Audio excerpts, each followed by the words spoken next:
Hello there, everyone. Hello there, everyone. Welcome once again to another episode.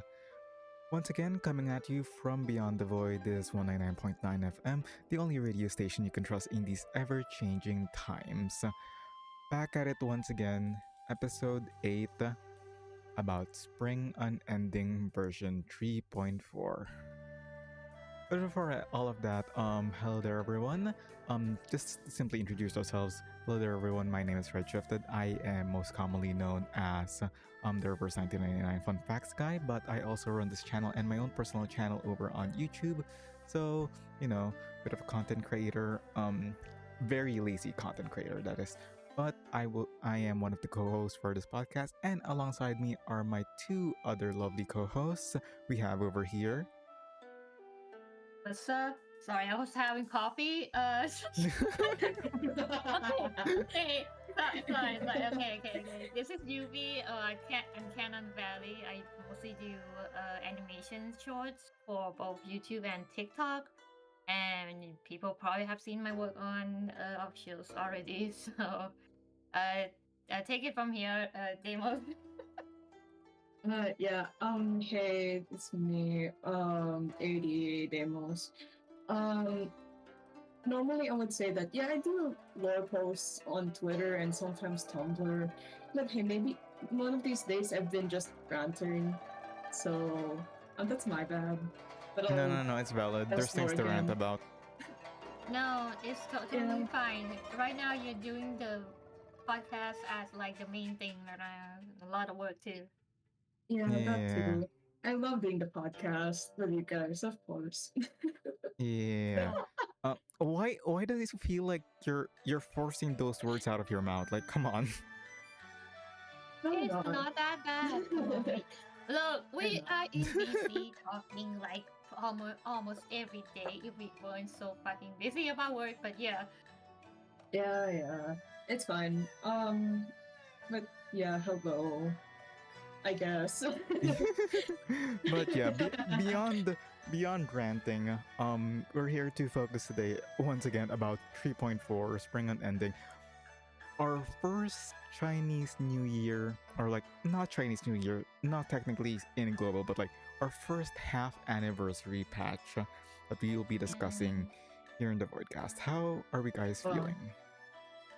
Okay, I wanna say that when they released the Lunar New Year patch, it was the solar New Year for Thailand. So I was like, wow, that is so fitting. Yeah, for me. Oh, how fitting. I mean, I guess you could celebrate at the same time, Yeah, I think you can celebrate at the same time, it works. Yeah. We live in a very, well, not Chinese, more like a celestial time of our lives, if anything. Oh, yeah. It reminds me of the friend that had like a whole Chinese theme profile or something like that. It's everything's Being a little Chinese today. And we're gonna be Chinese today. Even the profile pictures are technically Chinese because we're now Yao. We got too many. Yeah. Right, I forgot to explain that last time. I genuinely forgot. I'm not sure how Red's Yao is still a fucking piss, but I guess it works. It works. Yao are basically awakens. I am not going to be alive through the winter, so I'm on taking time clock here. We gotta go fast. Yeah, we gotta go fast. But yeah, as per usual, in comparison to our previous episode, which it's a bit of a free talk. I hope you guys enjoyed that. This episode will be one of our regular ones. By regular, I mean we'll be having 3 presentations, one from each of us, from our own various strengths as to what we research about 3.4, and we'll be presenting it to each other. And as per usual, we have no clue what we're all going to be talking about, and well, hopefully by the end of the day, we all learn something about 3.4 or about something else. And we're running out of time. Yubi's going to die. Is there Yep. anything else you Okay, guys want let's to go. say? Yeah. Let's go. No, Let's go. let's go. All right, switching over to the Yeah. next screen. Bye bye. Bye. Okay, okay. So, like, I'm gonna preface this now. There wasn't a lot to talk about for 3.4, like, in 2004. I think I mentioned this back in the previous episode, but I kind of tried to connect the dots here. Yeah. So please just bear with me. Um, I know this like little presentation is kind of more mundane compared to the last patch. I actually we'll hope that it's gonna keep this mundane. Yeah, I think we'll take mundane over your conspiracy board from last patch. Okay, my Yeah, I think that the one conspiracy board is correct. At least That the one was like conspiracy an board made sense. overload of information, just like Yeah. shoving into like one's brain. So let's just try small here. That's my usual format, but at least this is more narrowed down. And I Yeah. hope this is like I hope I find more topics about this. So let's start. But yeah, versus Lunar New Year or the half anniversary patches give us a window of opportunity to briefly stray away from the chaoticness of the main story and look into a new kind of chaos. The game's magical world building. Yay, wahoo. Yeah. Yay. Yay! Sorry. Yay. Okay, for context, it's a voice line sound from Muse's arcade. When you win, it will just go like yay Yay! Oh my god. in like Okay, the red yeah. like It green has light. infected beyond the episode. This is horrible. Okay. We're calm. Okay. But like every Lunar New Year patch, it so far has given us glimpses of different ways that tie back the lore to the main story. But for these kinds, it's like minimal at best, I suppose. But I think for 3.4, it's like a lot more minimal compared to like a 1.6 and 2.5 because at least those two connect more closely together and tie back to the main story. This one is more disconnected, I Yeah. guess. But I'll say this is not really a bad thing because it provides a crucial moment of understanding of how this world works alongside the existence of the supernatural and the weird. But in Chinese, of course, just like straight it up, put it out there. It's like in Chinese first and foremost.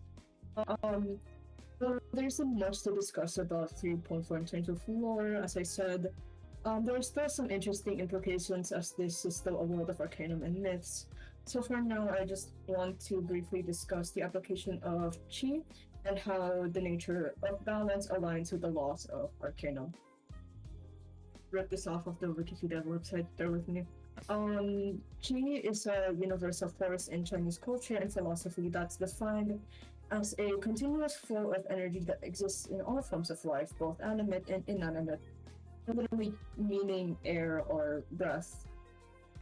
There was synonyms to that. You might have heard about Qi be like mentioned or referenced in like popular Hollywood movies or animated movies like I don't know Kung Fu Panda or some shit. That's like the first thing that I think of. Well, no, Sorry. I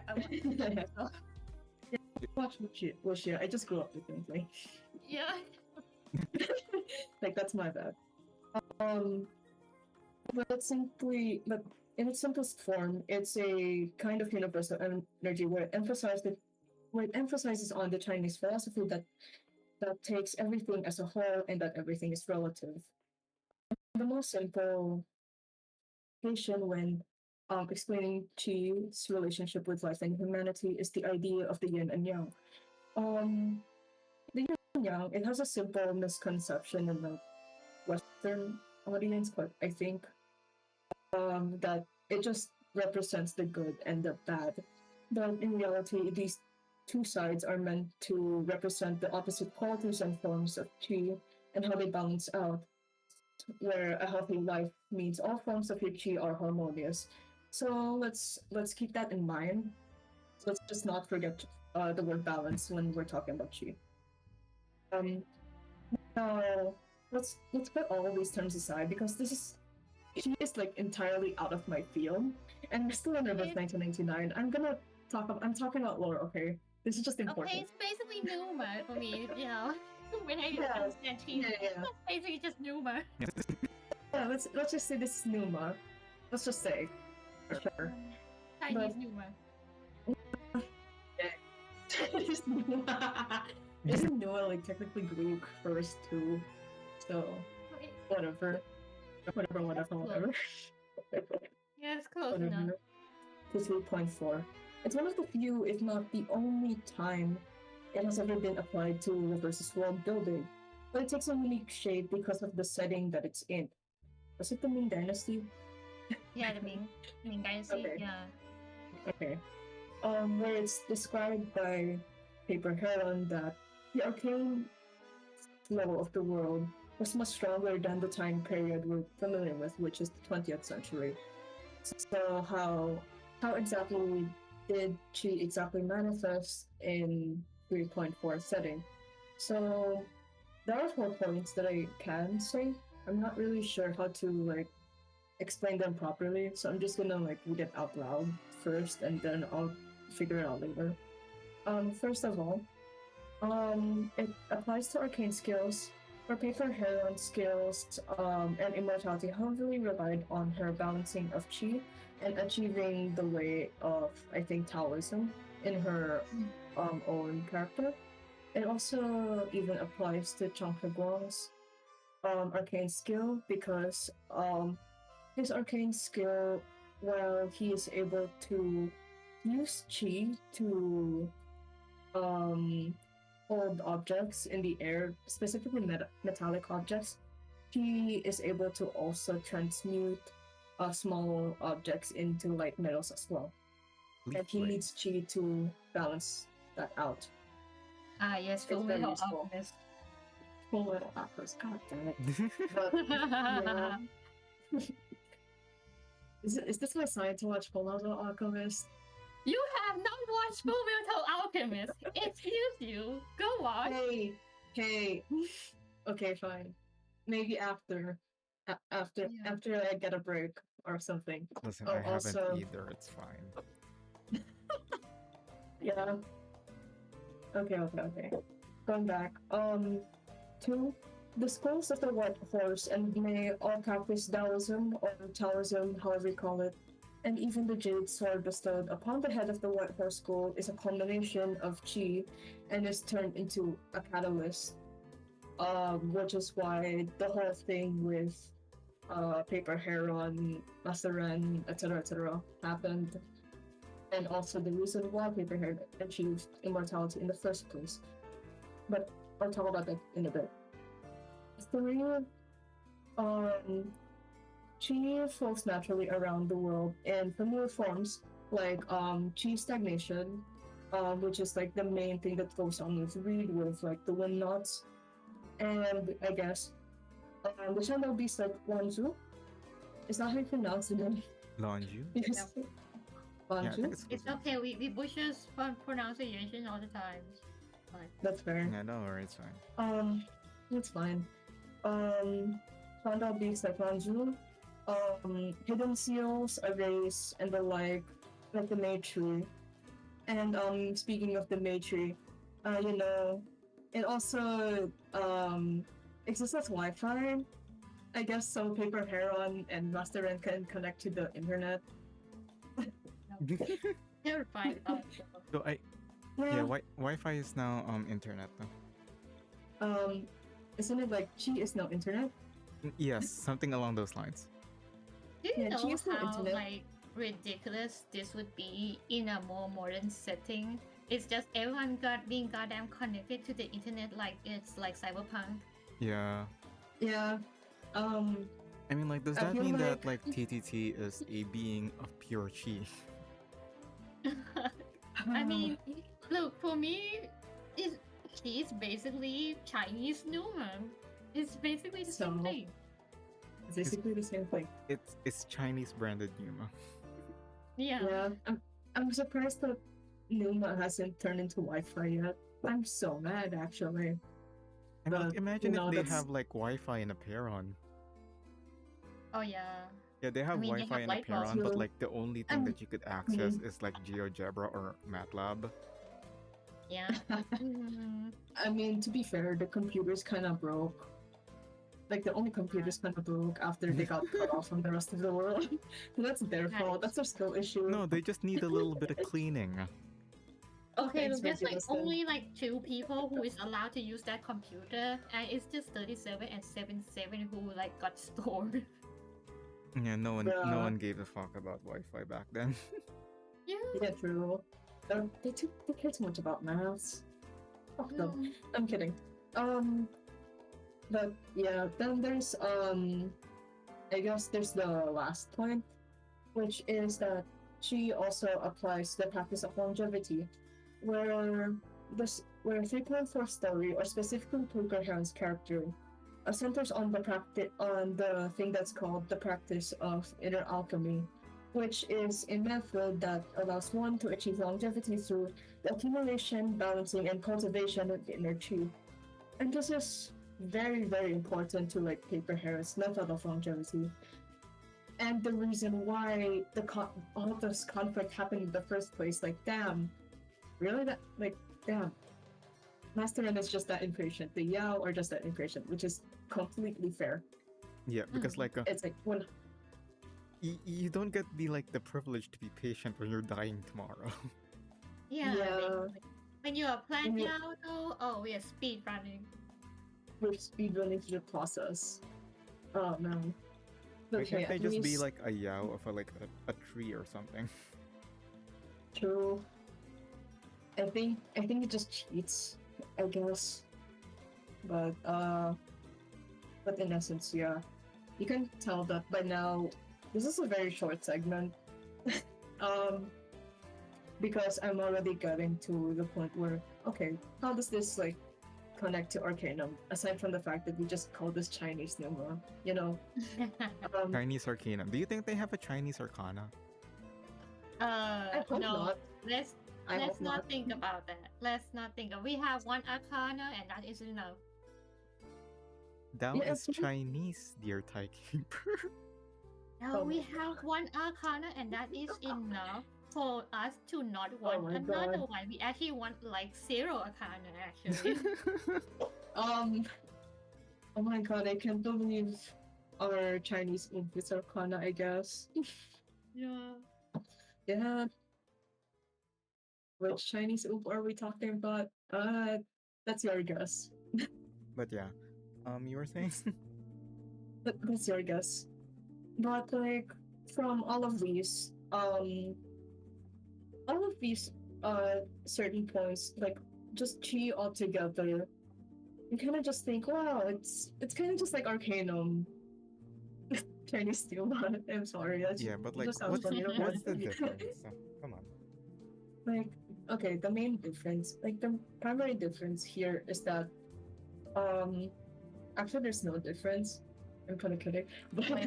No, Wait. God. I have an kidding. idea. There's a difference. Is that she There's a seems to be difference. something that you train and be good Yeah. at or be able to do it. Arcanium seems to be something you inherit. yeah, actually, yeah. Bloodline. Yeah. Now, actually, now you think about it, that's a good point. The fact that she needs to be cultivated, needs to be balanced, needs to be like just perfect. The in some difference way. between a wizard and a sorcerer. Bro. Bro. Okay, man. D&D term. Okay. Okay, D&D term. Okay. Okay, I look, guess this for is. people who don't know what I'm talking about, a wizard is someone who studied magic Yeah. until they are able Mhm. to magic. Sorcerers are nipple babies who inherit their magical resources from their Yeah. mom and dad. Yeah, bloodline. That's it. Mhm. Yeah, bloodline. The difference. Yeah, And then pretty much. warlocks are given by an infernal patron. I mean, not really infernal, but like They by have like deities. yeah, Okay. by deities. They have gods. Yeah, by like Which, gods that give um, him like their I think powers and all that. Okay. I- They have to pay for it though. Yeah. Warlocks have to pay for Oh. it. They are. I know a lot of people say that warlocks basically have like an eldritch sugar daddy Yeah. to like pay for their goddamn magic, but that is not true because they have to pay for it. This is Yeah, it's a basically deal, just more like or less. you have to pay Mhm. for the subscription. That is Yeah. not a sugar daddy. The Yeah, it's real, like- the real It's like how the you real would sugar babies. have deals Ah, with the devils in clerics. Chainsaw Man. Uh-huh. The So- real sugar daddy Yeah, the babies clerics are the only one because their patrons Uh-huh. literally give it for free. Yeah, the Oh, okay. paladins. The paladins and the Mhm. clerics. Wait, so that means Igor is a warlock, then by that nature. Yeah, Okay, I could see no. that. Yeah, Like, Igor's a no, warlock. that, but No, no, no. the deity doesn't like him. No, you have to understand. I'm not talking about. Are we even talking about the same deity? Because there's two that he I'm like talking paid about the the Baba price. Yaga. Oh yeah, the Yeah. Baba Yaga. We Yeah. still don't know what's the deal though. Other than like he had to like sacrifice his like lifespan for it, but like that's it. That's about Yeah, it. It's I just mean, Chainsaw I Man. mean, yeah, but like, okay. Okay. Okay, so baseline, the primary difference between Chi and Arcanum is that Chi is something more tangible, and something that's more cultivated, while Arcanum was just like it just naturally flows in the world a lot more than Chi does. But like the more simpler term is what they already said earlier. So that's their thing now. Yeah, it's not 1-to-1. It's not exact, but it's good enough, huh? It's good enough. Close enough. It's close enough. But at the same time, the thing is, I want to say that okay, Chi qualifies as like a form of Arcanum because it qualifies or achieves the principles of Gnosis, where first of all, it cannot be verified by a third party, and second of all, it exists beyond human reasoning. Like, Yeah. Magical realism. because because you can't really like realistically you cannot see Chi. Paper Heron has to make it like the way Paper Heron casts her arcane spells using Chi. It Has to make manifests it as air. visible.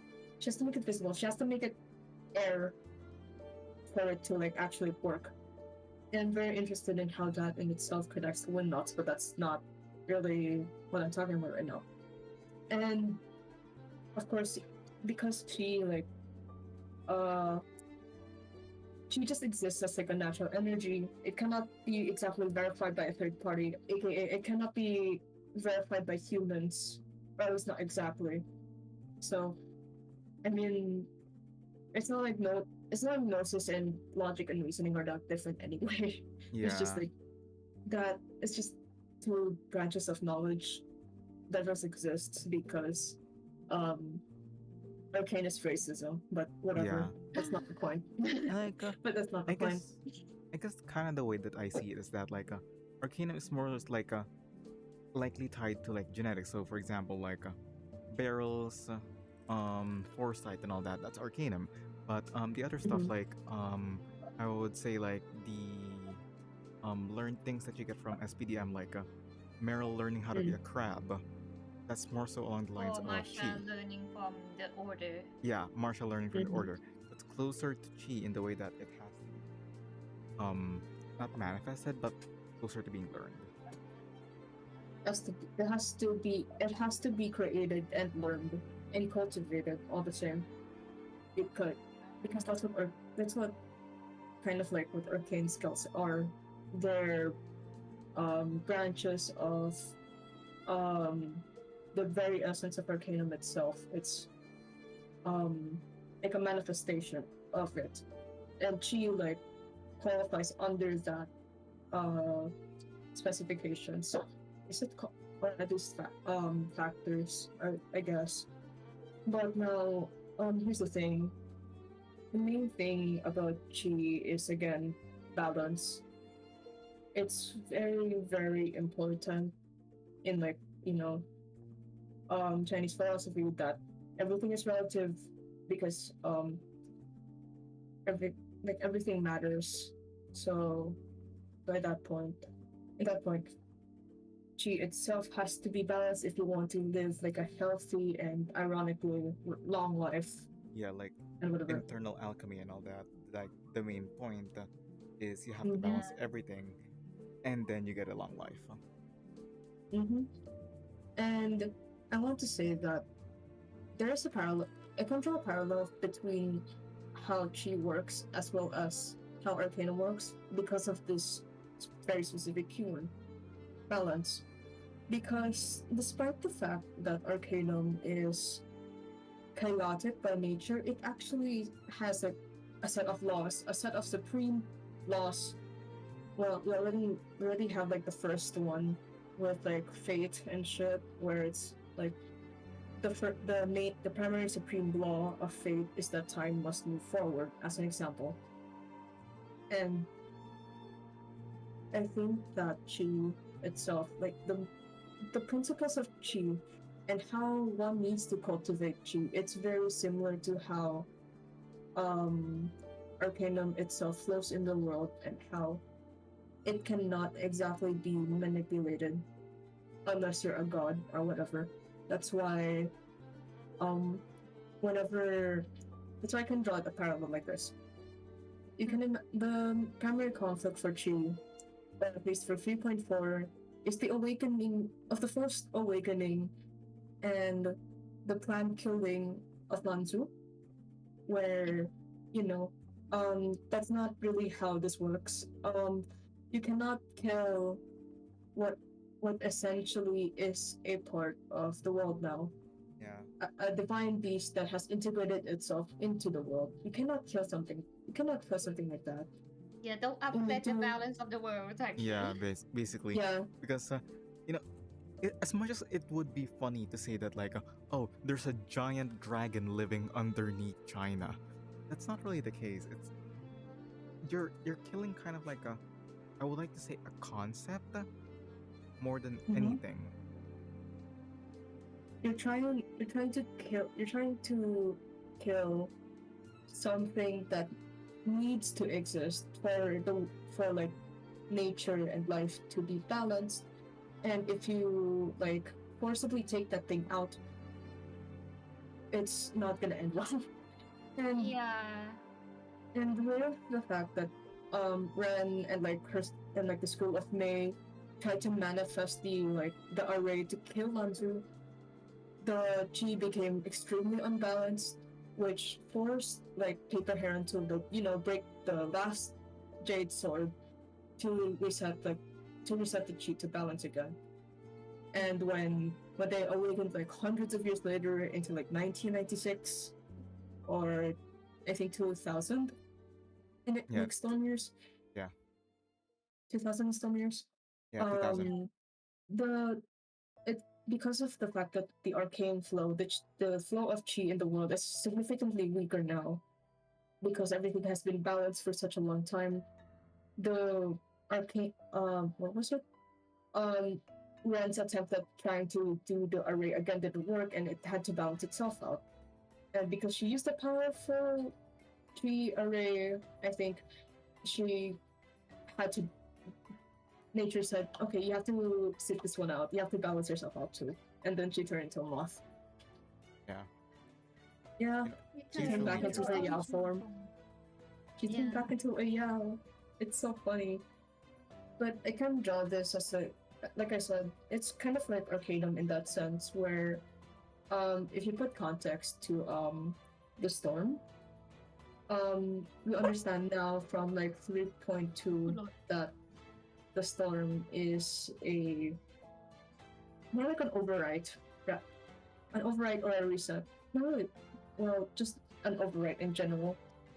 Because the moment that the world's arcanum detects or like understands that the arcanum is imbalanced like in 0.2, where they try to summon or try to merge the depths of myth with the material world. The storm was like, oh, wait, no, this isn't right. No, you have to like set this one. We have to set this back up. We have to straighten this Yeah, out. there's Yeah. also like the And- mini storm in like 2.5. That was like almost a storm Yeah. Yeah, from one relic. yeah, like the moment that the Arcanum that was disrupted, it immediately Yeah, it tries triggers to the storm. self-correct. Yeah, that's like the main parallel I want to say between the two, and the fact that she itself is very very interesting. However, it's really not in my field. So like at most this is really what I can talk about, and this is not really a satisfying ending. I feel like they're just like introducing you to like all these like new settings and rules, just so we Mhm. have like a grasp of what is about to happen in the future, which is not happening yet. And Yeah. they're just like laying it down for you Yeah. for the context. We just don't know it yet. Yeah, I mean, like, Yeah, we it's began with Yao in like 1.6, and like, you know, one- it Uh. was a very simple and basic explanation of what a Yao is, in like with Yunyangzi. But like, now that we have an entire story surrounding about Yao, well, that was good enough context, I guess. There's also like the Mhm. context of the divine beasts in like 2.5, and Yeah, then like Yeah. Xiangyang. right into here too. Changnyeong. Yeah. I love that fucking cat, but yeah, The Chinese Garfield. Chinese It's Garfield, Chinese Garfield. But yeah, at least now we currently have the setup that what's we're expanding furthermore on like the on how Arcanum worked or how Arcanum flowed in like ancient China, or not really ancient China, just in history. That we now understand that yes, it was stronger than before. I mean, stronger than right now, and even in this chaotic like setting that we're in, it's not as like it's almost not as destructive as it was when Master Ren tried to fucking break the balance of the law of nature, just because Yeah, earthquake. just because she was He was bored. I'm sorry.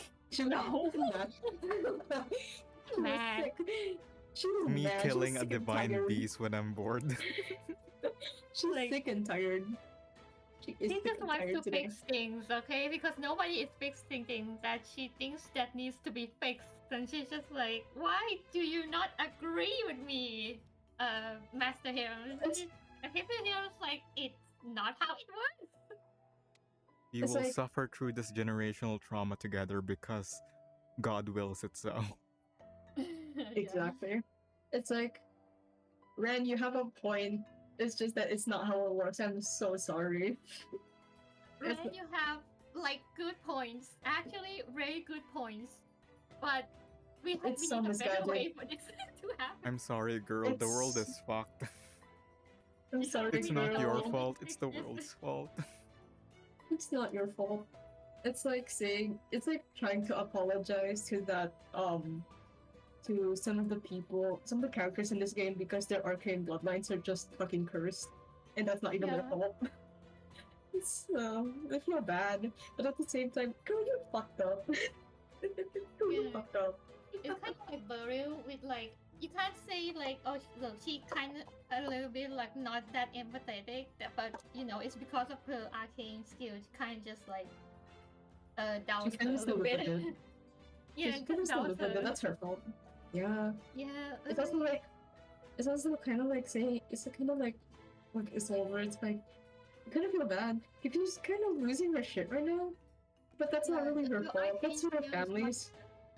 yeah. Her arcane skill is not built for a baby, let alone a toddler.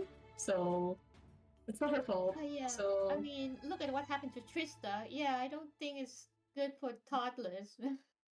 yeah, Yeah, and then we're back to like Master Ren and like the Yao in general, where they kind of just want to live, but you just know that um their purpose in life is just like living and dying, like the mere forms that they've taken Yeah. or that they were born with, and it's kind of sad, but it's unfortunately the way of the world, I guess.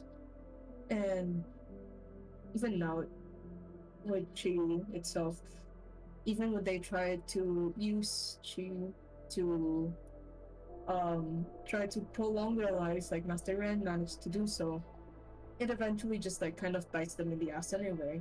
Kind of bites back because eventually it has to balance itself out, and they pretty much failed to balance themselves out of the because of the first thing they have claimed when they started learning about Master Ren's method. Yeah. And you kind of have to feel bad for Paper Heron too, because she's kind of fucked up with the fact that So she tried. she tried her best, also, but also at Yeah. the same time, the laid back top student kind of got fucked over because she was chosen to be the one to um uphold all the like absorb all of the chi in her body and balance it out with the nature for like hundreds of years. And then now you live in a society.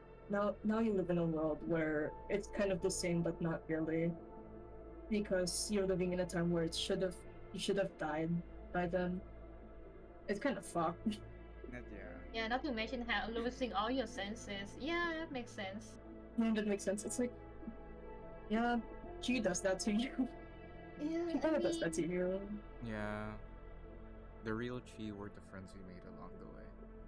bro. Wow. But yeah, pretty much. Just like in general, she used a very interesting way to showcase a medium of Arcanum in like, Chinese subtext, but like but in seriousness. It's a very, very interesting way of showcasing um a more older method of Arcanum and how it manifests in nature and in people and in like just life in general. I think that's where at least I conclude my part for today. Mm-hmm. um, I know it's very short. I'm so sorry, but like, it's all like it's not. There's not a lot to talk about, as I've said earlier when I started this. So Yeah, it's fine. Yeah. it's fine. It's fine. Just hit us with another like conspiracy board next time. Bro. I mean, I Don't worry, think we still have a next uh-huh. episode. I still have a next episode where I have to come up with like more bullshit.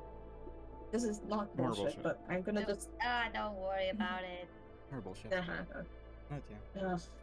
But yeah, it's not. This is not bullshit. Trust me. Yeah.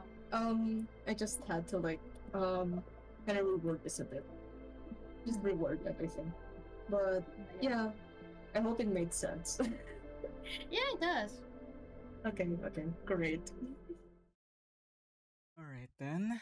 We're back in the classroom again. You probably already know what that means. Oh dear, it's time once more. Points Oh. quiz. I guess. Yeah. Oh my god. It's been a bit. I mean, like, considering last time, like the gap between 3.1 and 3.2 being only like like 3 weeks, I think, and then 3.2, 3.3 this normal patch, then we have an additional week this. But whatever. Okay, that being said, hello there, everyone. Welcome to another edition of Really Research History. Once again, with me here, ReddShifted, yours truly, who is eternally cursed to researching long ass articles on history by his own making. I put myself through my own torture. I don't really know what to make of an intro for this presentation because I feel like, to be honest, I've used up all of my like ideas in like previous presentations, but yeah, are you guys like shocked by that yet? We're doing this for our fourth time now, and we're at like episode 8. Uh-huh. Insane concept. Uh, God, I can't wait to be immortal and be like episode 1000 and There's still like 10 million bits of Immortal? Nah, I would rather not Uh, continue this cycle. I would rather I uh, would rather stop. like pass away. mhm. Uh-huh. um, but yes, welcome back to the classroom again. Please take your seats. Class is about to start. And with that in mind, however, I just want to warn you that similar to like previous patches, we had this present. I mean, like unsimilar to previous patches that we had. This presentation is going to be a bit more Chinese than usual, as with like the rest of this episode. Oh, I mean, like it's come to be expected. Well, happy Chinese New Year, I guess. And of course, I have to put a disclaimer once again before I present that I am not an expert on history. It is not my major. I am so far from history as my major. It is not my expertise. Similar to previous presentations I have done, I know nothing about this topic before researching it for this patch, and this is just, generally a culmination of all the information that I've gathered and, you know, being a bit quirky in presentation or whatever. So, even though I'm using reputable sources, I'm not myself a reputable source. Just take my words with a grain of salt, and please, do your own research on the matter before, citing me as your source and whatever like that. And if any of this interests you, do make sure to start researching more. That's the point of the Voidcast, really. Like, that's what we encourage. Be more interested, be more literate, dig deeper. Where am I going oh. with this? uh-huh. But yeah, I guess that's one way to start the episode. I didn't know how, but long ass spiel aside, enough fluff, enough whatever that is. Let's get it started. And from title alone, well, you guys can already read what we're going to be discussing today. So, Deimos, I'm so sorry, but I'm rigging today's game such that UV gets more Okay. points. I'm sorry, okay. it has to happen. You already That's have fine. 2 stars. You're going to be filled by the time like episode 12 happens. Oh, I'm content with it. It's fine. Don't worry. I'm But content. yeah, Mm. I'm giving Yuvi a topic that she already knows about. And like the thing is, it's quite difficult to find an appropriate topic to dig into the history for this patch personally, since there's a lot of them actually. But the thing is, there are some that are a bit too in depth for me. You know, it's like there's so much happening there, and there's some that's like has extremely short Wikipedia pages or like extremely none articles written about them, so there's not that much sources I can get. So with that, I settled with our topic of conversation today, which is, instead of a place, instead of a location, instead of a concept or object, we're going to be talking about the genre. We'll be going through the history and origins of Wuxia and generally Chinese fantasy. Okay. Mhm. But before all of that, what's a Wuxia? What's a Wuxia? Well, martial artist film basically. It's a genre Yeah, with like a bunch of like kind of like mystical supernatural powers, but it's actually just like power you can actually train. That's like by a belief system. Yeah. yeah, it's just basically I'm already beginning to rig the points. Thank you for your answer. That's 1 point. That Ah, I'm not even gonna be subtle. Okay. It's okay. All right. So like, as said, it's just basically like a martial artist, but there's a bit of magic, but actually you can train it. And generally, that's all Wuxia is all about. And it's a genre, yes, of like a Chinese speculative low fiction. I mean, low fantasy, specifically low fantasy fiction, mainly concerning the adventures of martial artists in ancient China. That's basically the long and short of it. Although, maybe martial arts with magic would be the short of it. Whatever. But as you can probably imagine from the description alone, it immediately fits with like, whatever Spring Unending actually is. Basically, it's ancient China. There's a hero that's extremely skilled in martial arts, Chang. And there's often themes like we see in the story, like Uh-huh.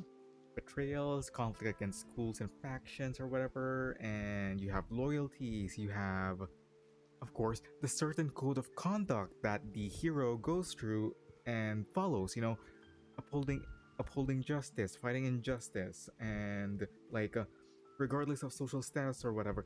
This genre originally consisted of literature that, like it was originally like things like what you see in the image right now. It's like a novel, but then it turned into opera, and then it turned into TV dramas, films, manhwa, and of course, it turned into games. You have reverse for that. And many other gacha games because there's so many gacha games made in China. But still, more or less, Wuxia is basically our, you know, when putting it into perspective, Wuxia is basically our version. I mean, their version of chivalric story. So Yeah, basically. what I'm saying is that this is Shrek again. Yeah, it checks out. Yeah, you can't prove me wrong. The main differentiator really between wuxia and like the other subgenres really is what I mentioned earlier, which is the low fantasy part. Because there's really so many subgenres out there. I will be talking about them later. We have like Xiansha, we have Shanwan.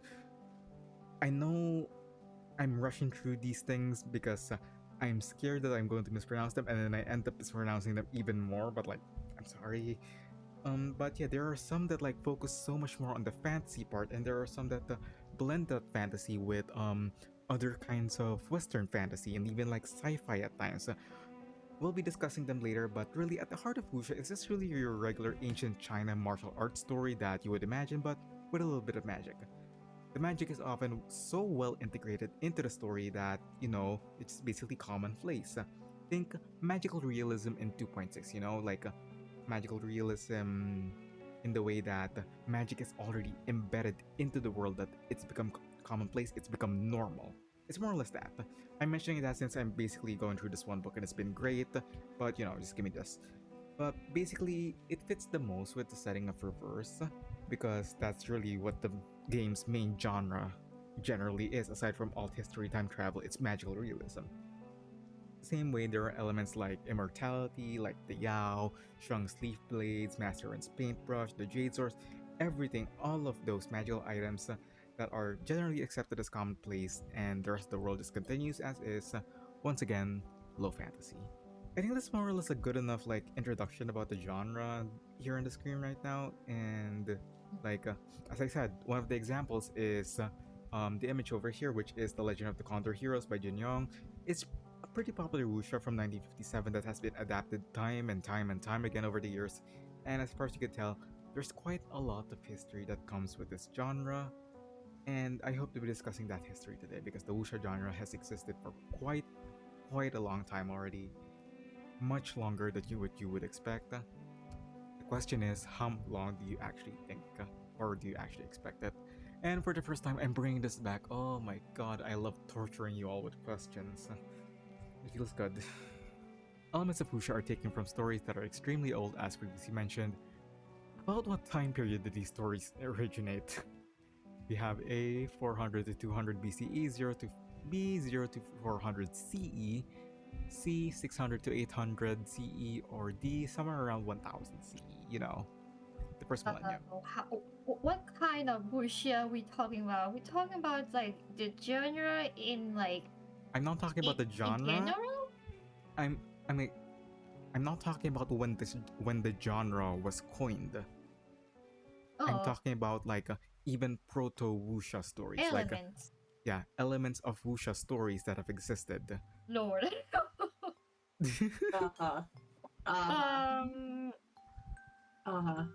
Dude. I have an answer. You won't like it. How?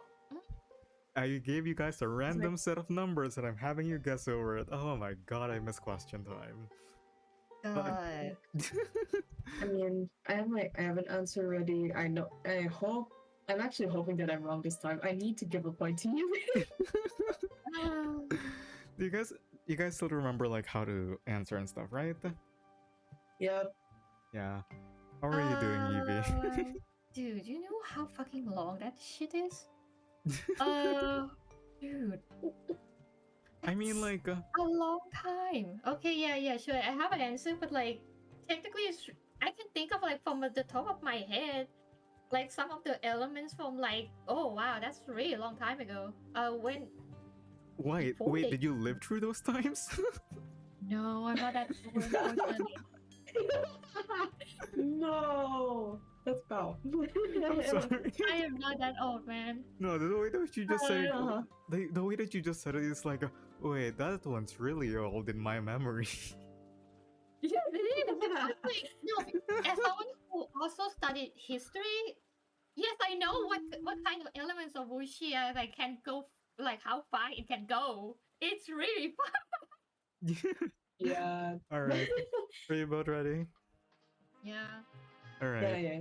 all right. Hold on, I can't find my mouse. Okay, 3, 2, 1, and just send it. Yeah. All right. So we have an A and we have a B. Oh my God, it's already different in the first question alone. I missed this. But yeah, you kind of do know history. Because yeah, you are right. Double tap. It did happen. I mean, elements did first appear in 400 to 200 BCE. So even before Christ. So as far as you could see, even before Christ, there was Wuxia. It was a really, really long time ago. I think it might be like 1,000 before CE. It's just really long. Yeah, there are some like Mhm. debate as to whether it is before that, but generally, in academic circles and like in multiple articles that I have gone through, it's more or less this range. Some say 200 to 300, some say 200 to 400, some say 300 to 400, but generally around about this. Some say even first century, Yeah, but it's still, Wuxia, but like Mhm. Wuxia back then is more like a tall tale, but more like it's history in itself, but like oral history. yeah. Type shit. I mean, like, Mhm. and when you think about it, it kind of makes sense because I'm thinking of a story right now. What's that one kid in the Bible that threw like a stone in the Goliath? Oh, David? Yeah, yeah. David and the Goliath. Technically, if you put that in ancient China, that's a wuxia story. Yeah, technically, yes. Yeah. Yeah, Yeah, I think Absolutely, so. yes. yeah, like Yep. elements of that have already existed way before time, and like although the name wuxia is like a pretty recent, considering its entire history, it's actually recent in terms of its coinage of the term being in the 20th century, but wuxia style stories have already existed way before the dawn of time in like ancient China. And although they were not called wuxia at the time, they served as prototypes for what the genre became in the modern times. It's And basically a fairy tale, but yeah, it's Chinese. basically a fairy tale. Not that much magic or like fairies compared to other genres, but still the main Yeah. like concept and the main message is there.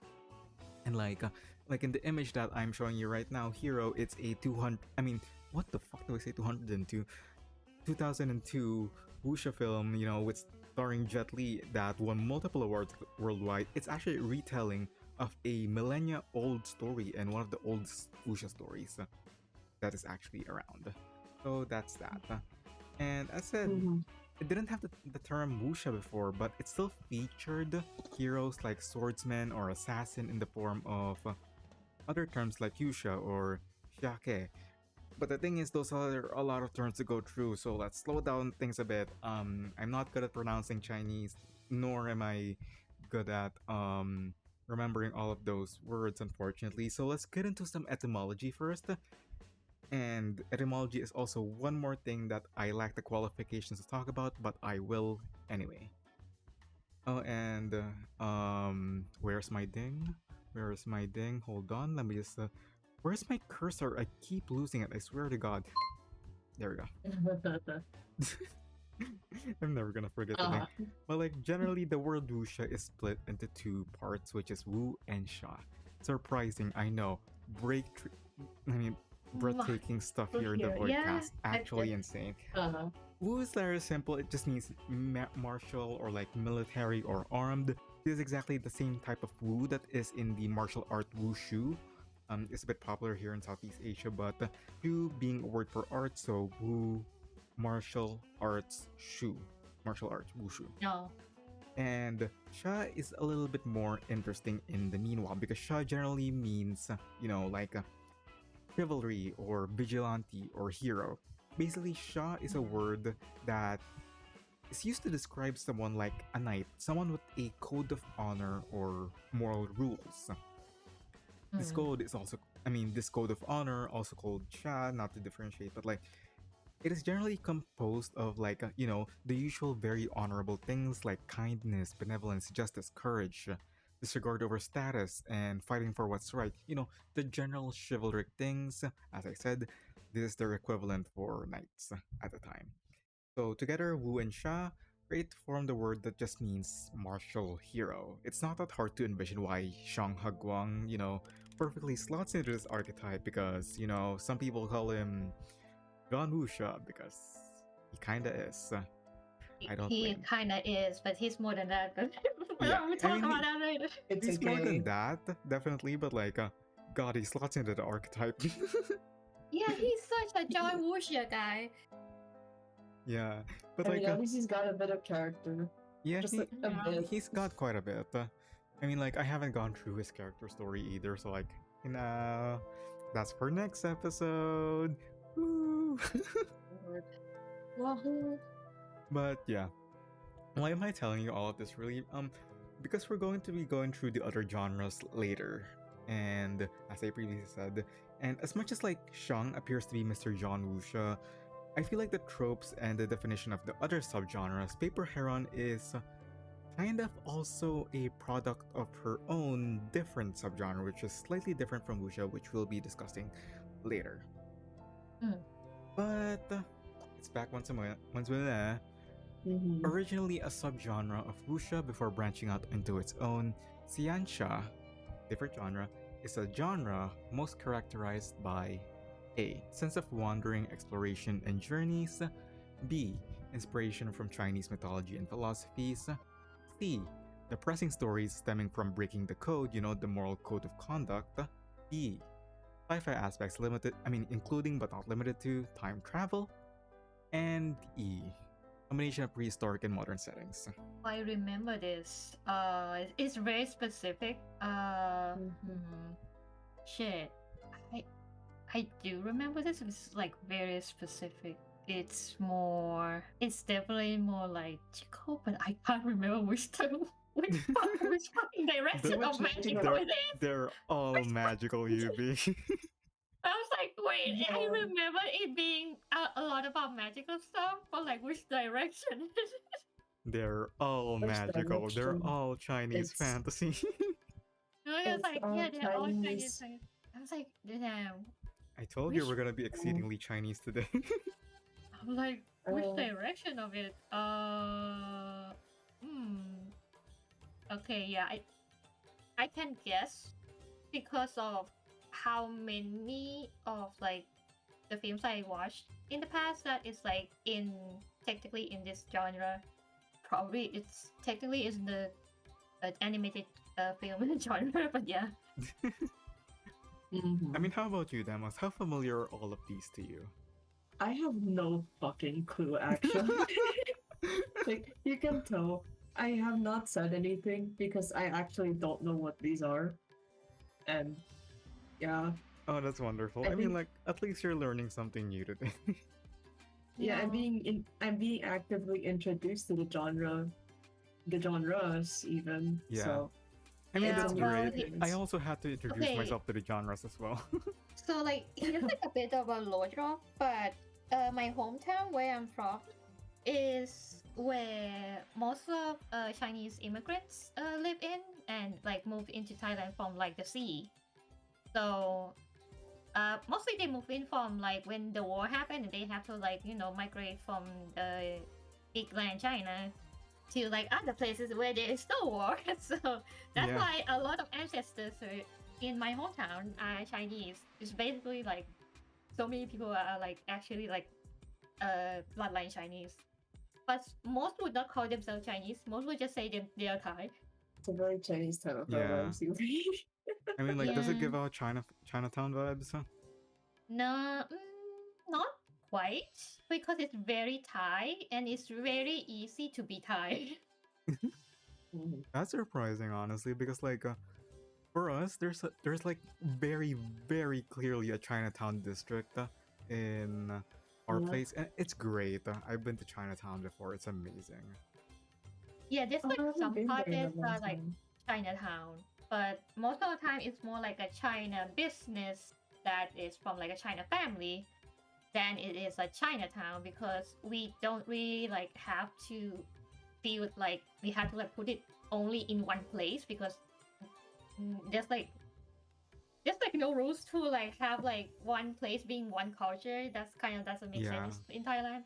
It's just maybe Oh. for us, like the immigrated Chinese in our country just really tended to stick to with one another in their location, and so they had an entire section of the town for their own. It's kind of huge. I mean, We have like a temple, Chinese temple, and that's about it. Like a bunch of them. I mean, pretty sure the Chinatown and our place is also like in the capital? Question mark? Yeah, So it's in the like capital. really close to the sea. It's really close to the sea, so it makes sense that it's like settled in one place. Yeah. I haven't been there in a long time. I should visit again. Yeah. But yeah, do you guys have your answers? Yeah, I do. Yeah. I'm hoping Alright, I'm then. wrong again.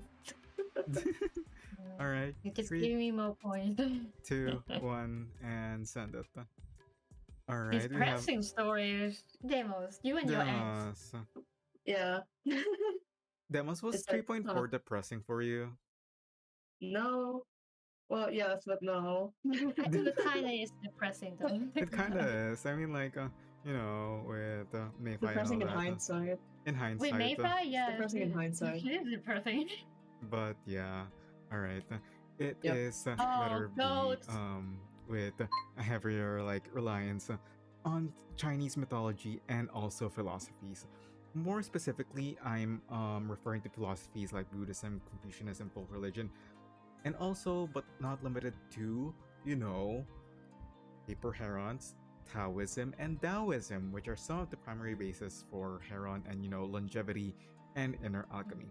One of the primary differences that people talk about when Shansha and Wuxia is, aside from the fact that Wuxia can be just like normal daily life with a spice of magic, you know, and martial arts, which Shansha just completely throws out of the gate. Shansha also throws like deities and gods into the equation. So like, yeah, pretty good example of this is of a very recent Shansha is like Neja and its sequel. You know, great movies by the way. Yep, it is a great movie. It's Golden movie, great. actually. But yeah, it's one of the biggest films, animated films, and like I'm surprised a lot of people just have not seen it because yeah. But, I don't even but think then it again, I got have like watched a a wide lot. release. We got Yeah, it for like Hmm? we got it for like 1 or 2 weeks, and it immediately dropped off theaters. So it's a shame. Oh, damn. Marketing. Low Yeah, marketing. we got no marketing for it either. It is such a shame. Oh. But yeah, it's like, it's Yeah. fantasy, it's action, it has like gods battling it out, and the magic of the world is transformed enough that it doesn't conform to what we know exactly. Basically, in like Wuxia, there's magic, but it doesn't affect the world that much. In Xianxia, it affects the world, and more importantly, the story quite a lot. Like, the story Yeah, the world setting is revolves kind of around huge. it. Yeah, exactly. Yep. And like to further expand on the god part, Xianxia literally means god. I mean, like the Xian part of like the Xianxia part literally means like god or deity. Like, put them together, you got god hero or deity warrior or some translation. And like Xian by itself could literally be read as immortal. So you get immortal hero. You can see where I'm getting here with like paper heron, right? Yeah. Yeah. So like It's another genre of wuxia. yeah. The thing is like Xianxia was originally a subgenre of wuxia, but then it also was a subgenre of Shenhue, I believe, which is focused more on the fantastical god aspect of it. So like it came as a birth of two main genres, and then eventually it became its own genre. So like that's basically what it is. And like to get further into Xianxia, the protagonists are often like in comparison to Wuxia, where their protagonists are like officers or martial artists. People. A lot Shansha, of times they are like wanderers, and they yeah, a lot of times they will give you the introduction of being a drunkard and kind of lousy of a character, but when they locked in, they locked the fuck yeah, in. they log in. Mm-hmm. But like on Shansha in comparison, their protagonists are like trainees or trainees or like practitioners of magic and divination and like the arts. Or in comparison, one other option for them is that the protagonists are people who have already reached deityhood or have become immortal, like with Paper Heron. Yeah, become a CN basically. Yeah. Mm-hmm. And it's either one of the two, and generally, as compared to Wuxia said, they're way more attuned to the magic system of their setting. In comparison to that, the antagonists in Xianxia stories can be human, like, other practitioners of magic, and like other schools of magic, or they could also be fantastical. As said earlier, Xianxia takes elements from like sea and mythology. It could be like evil spirits, or like Mo, which are demons, or like Gui, which are the undead. Even other gods that they have to face, like other gods, that's also an option. Or they can be Yao. Yao is also an Hmm. option. So that's where that Mm. came from. And Yao is generally like by direct translation are just simply monsters. But Reverse has a different take on Yao, and I very much appreciate it. And this is really more or Yeah. less where they came into the picture. Now, there's quite a few subgenres when it comes to Shansha. So, like as I said, it originally was a subgenre, then it split apart into further subgenres. And I Hmm. want to go through some of them because I think there's one that fits Paper Heron the most.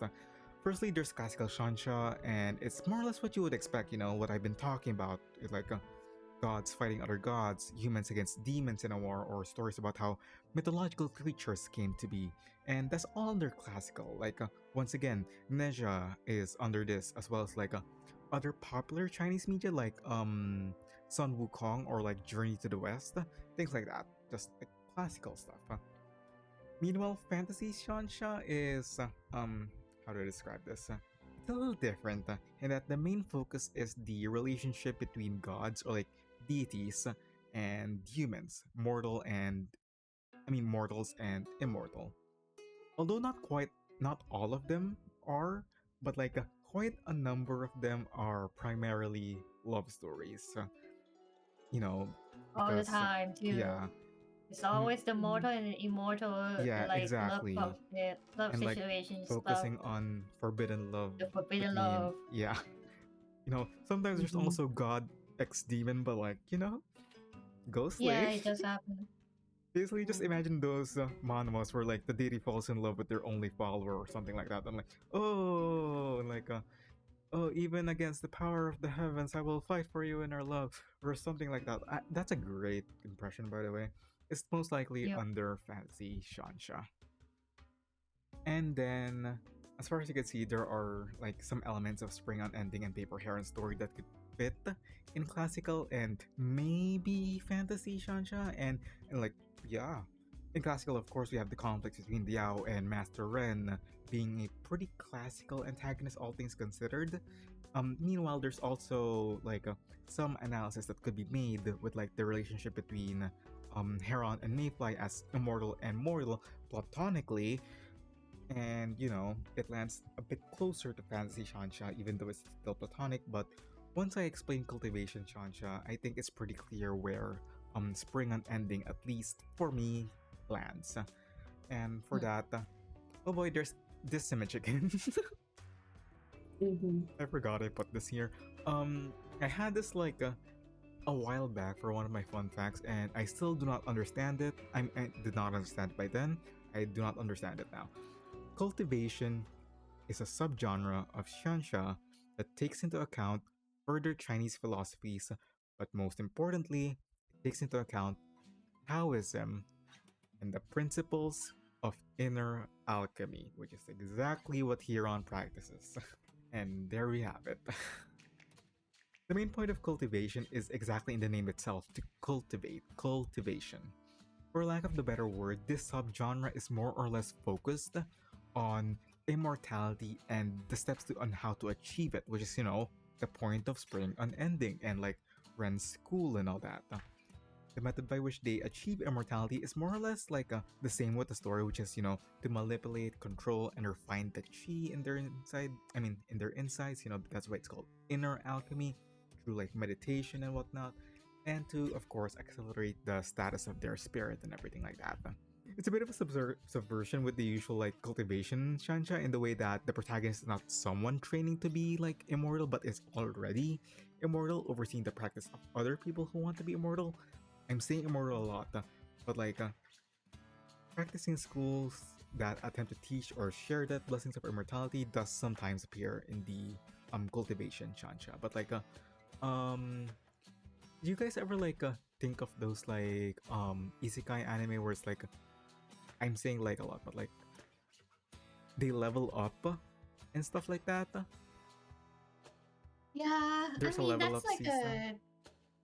most of the time it's more like an MMORPG thing. Yeah, Yeah. but generally cultivation shansha like takes that into account in a way and sees cultivation sometimes, not all the time, but like they see it as a way of leveling up your spirit and to getting more like power scaling even further. Imagine Goku power scaling. Basically, that's all it is. And with all that in mind, with all of this mention of inner alchemy, with all of this mention of immortality and how to achieve it, while you name Shang Mr. John Wuxia, I hereby grant Paper Hair on the title of Jane Shansha. Thank you very much. This is so ass.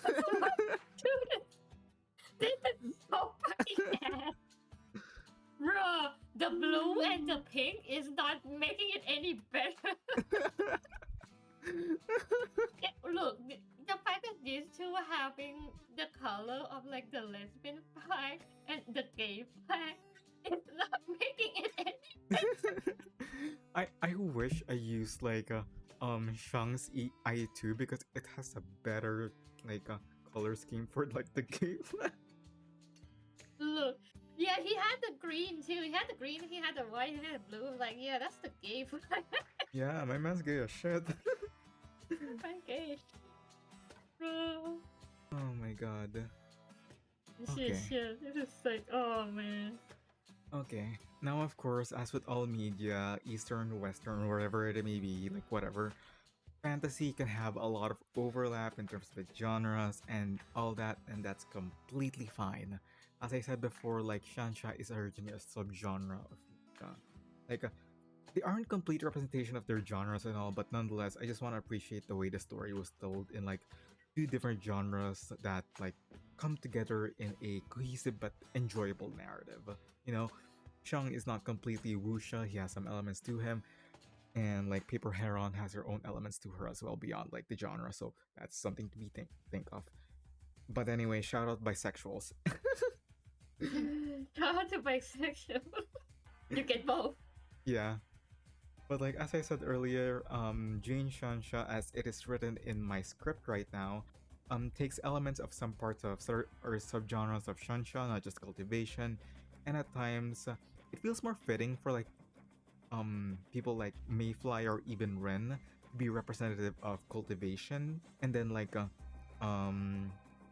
Paper Heron representing more classical, but still with like them being creatures and all that, but like still whatever. I'm not that desperate to find like a one fit all shoe. That's not the point of this part. But yeah. Anyway, I would say that Ren, I mean, if I would actually, yeah, fit cultivation, but Ren probably like succeeded technically yeah, because we did succeeded. we did fought her boss form, and technically that is a correct form, one that ascended to the heavens. That is a correct form. Yeah. But yeah. Anyway, that's more or less the end, actually. Of my first half of the presentation, I haven't talked about a single shred of history today. Do you think and that I'm just going to end it right then and there? Of course not. Who do you think before? For now, however, let's take a little bit of an interlude. You know what it is. So we talked about immortality a lot earlier with Shansha and how much others want to extend their time, but well, in reality, how much time do they actually have? I know it's kind of screwed up to like quantify human life and all that, and like between lifespans and things like that. But UV, UV, tell me for a moment. What's the average Yeah. lifespan of a human being? Like, you can account for modern medicine, sure. I'm only putting Shang here as an example, but you can take into account modern medicine and the current lifespan of a person in 2026. Okay. Like for me, especially like around like people around where I live is like almost 100, like 90s, almost 100, maybe sometimes 100.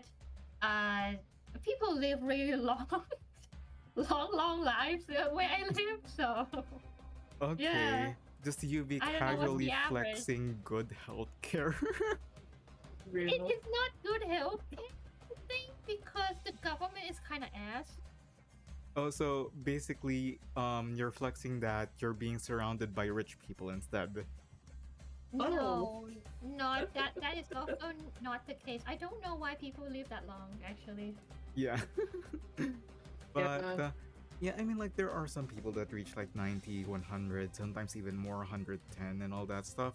But for the most part, at least in average in 2026, the answer is actually about 73 to 74 years, which is, you know, quite a lot considering that um lifespans have already drastically increased with the like existence of modern medicine and all like um considering especially back in the time of Shang, you know, like um I believe it was 1400s. I did not have this in my notes, god damn it, but I did search up the year.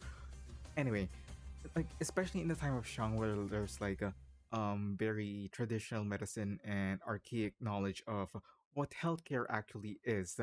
It was actually give or take about 30 to 40 years old. So, you know, because of low infant mortality and poor healthcare, we kind of went a long way, even though, you know, current healthcare is still very, very expensive in a lot of places. Hmm. But with that in mind, though, Demos, here's a very easy question for you. How long does Reed live? I'm pretty sure Reed just lives for like 1 year, and that's it. Yeah, exactly. What? Sometimes I really do wonder why did I make UV answer a very hard question and I make you answer a question that's literally been answered in the story itself. But yeah, it's about a year, less than a year. I believe her U2 Mhm. article mentions 9 to 11 months on average. I mean, not on average, but like around about that ballpark. But still, it's a very basic answer of it's less than a year. It's of course one of the plot lines of, you know, Mayfly and Reed stories being that they don't live that long and as such they die easily, they want to extend it longer. But in actuality though, Reeds are actually really, really strong and can survive for multiple years. Up to a decade, even like 15 years or so, depending on the environment that they grow up in. And though they survive, they don't survive in the usual way. This because like reeds are what you would call perennial. Perennial being something that lives on even though some part of it has died. So like even though the above stuff like leaves or the stems die out in winter, like they turn brown, they brittle, and then they slowly die off and decay. Their components beneath the earth, their root systems, or what they call it in Reed specifically, the rhizomes.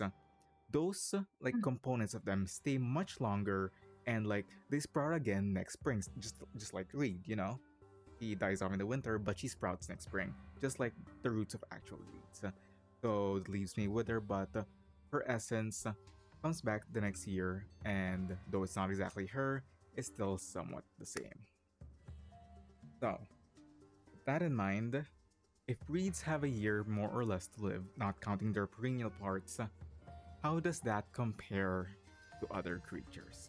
And that's more or less what we're going to be having today. It's a game of higher or lower, but we're playing with lifespans instead. I know it's kind of fucked up, you know, like, Uh-huh. you know, like, Yeah, oh, a little bit. look at you, you're lower than 1 year. How much of a loser? But like, What's even more screwed up is that I'm not going to be giving any of the names of the character portraits on the screen, and I'm just going to not tell you what the real equivalent is. So have fun, basically. I hope you guys at least answer some of these. So, UV, you're going first. Oh, Read against the ball lady. This is going to be a very easy one, master run. the bubble lady. Oh. Am I wrong? Okay, Are fine. we? Okay, Four. Are we? assuming that she Uh-huh. hasn't attained immortality from Paper Heron or like the Method of Longevity or the Longevity Sword, does Master Ren have a higher or lower length of life than Reed? Well, that depends on what type of moth she is. Like, we know she's a Yao, Mhm. but Mhm. we know she's a moth Yao, and we just don't know what kind of moth it is. I'm assuming she should be a silk moth because of the concept of like silk and weaving is like all over reverse in general, and moths too. And moths or butterflies really depends. Mhm. So like I'm gonna say that Master Ren usually has like usually like weeks. Moths don't really live that long, man.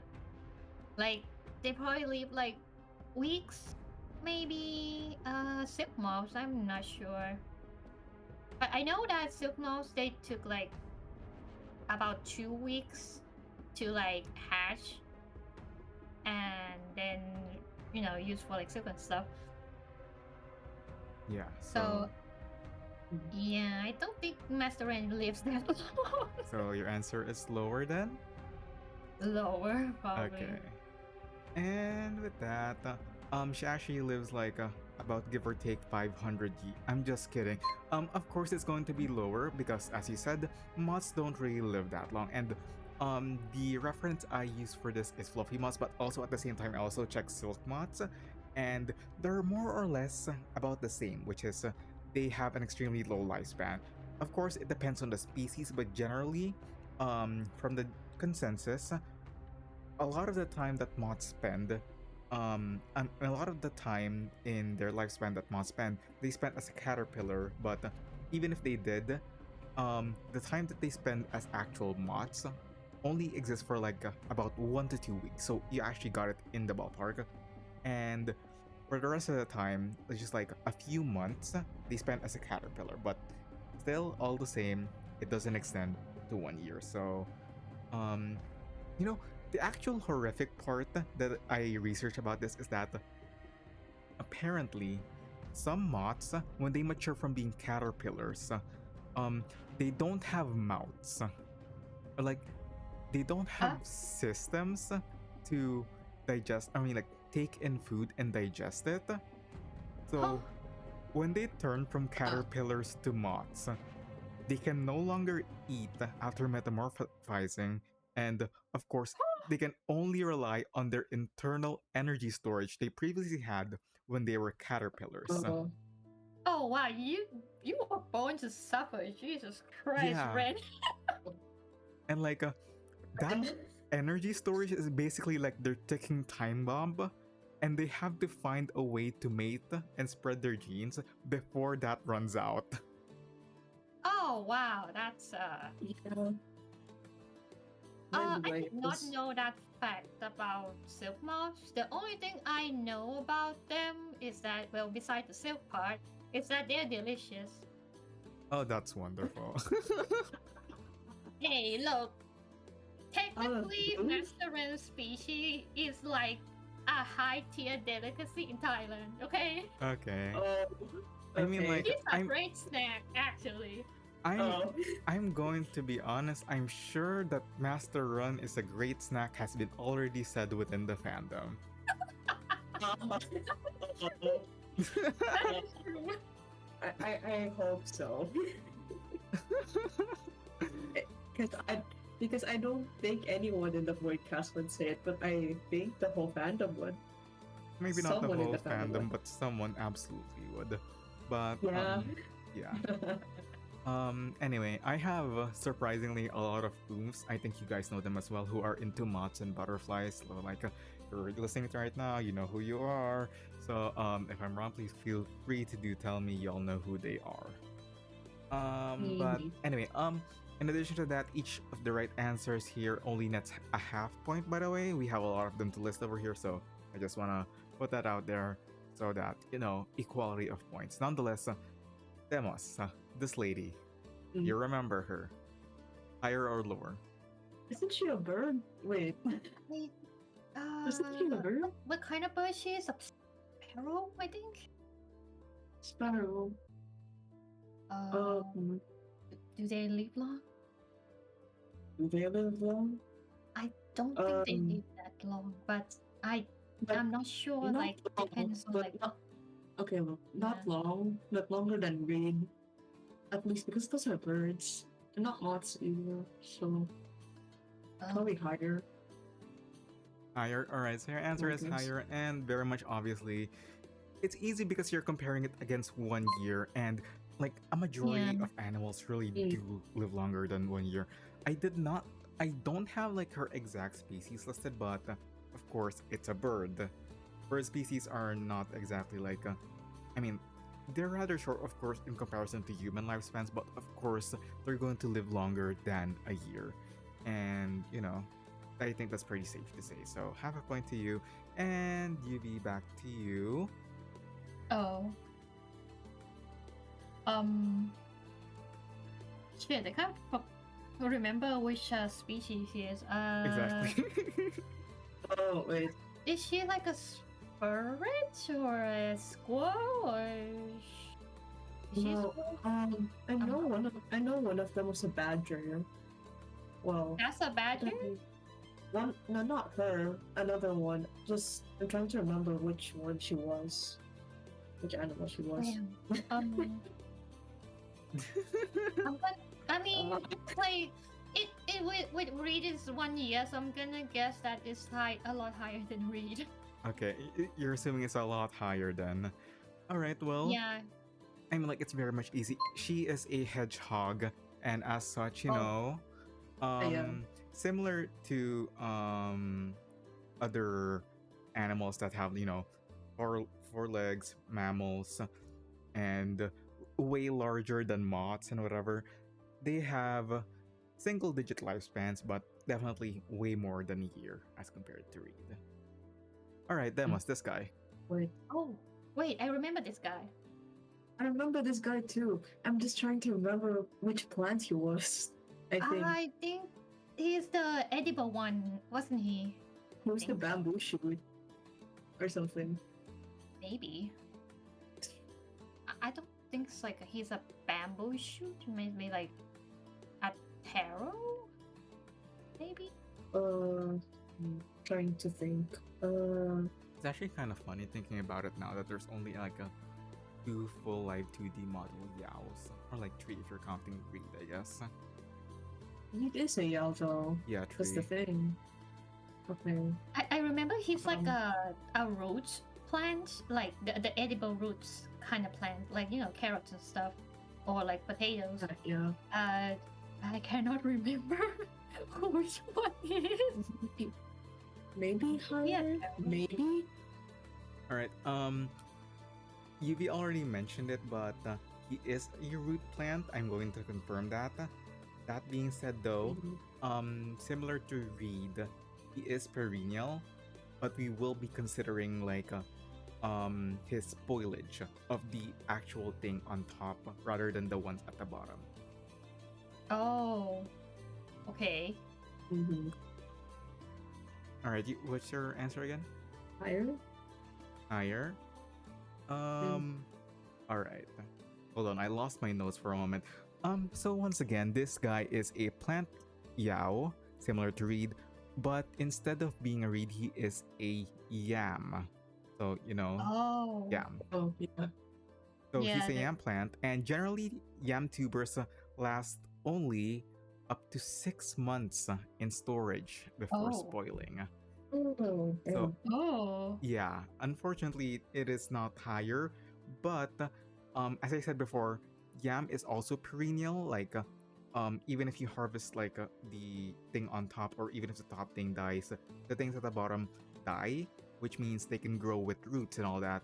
And some species can live up to 5 years, but not exactly to the same length as reed with its roots. So still, it's very much lower.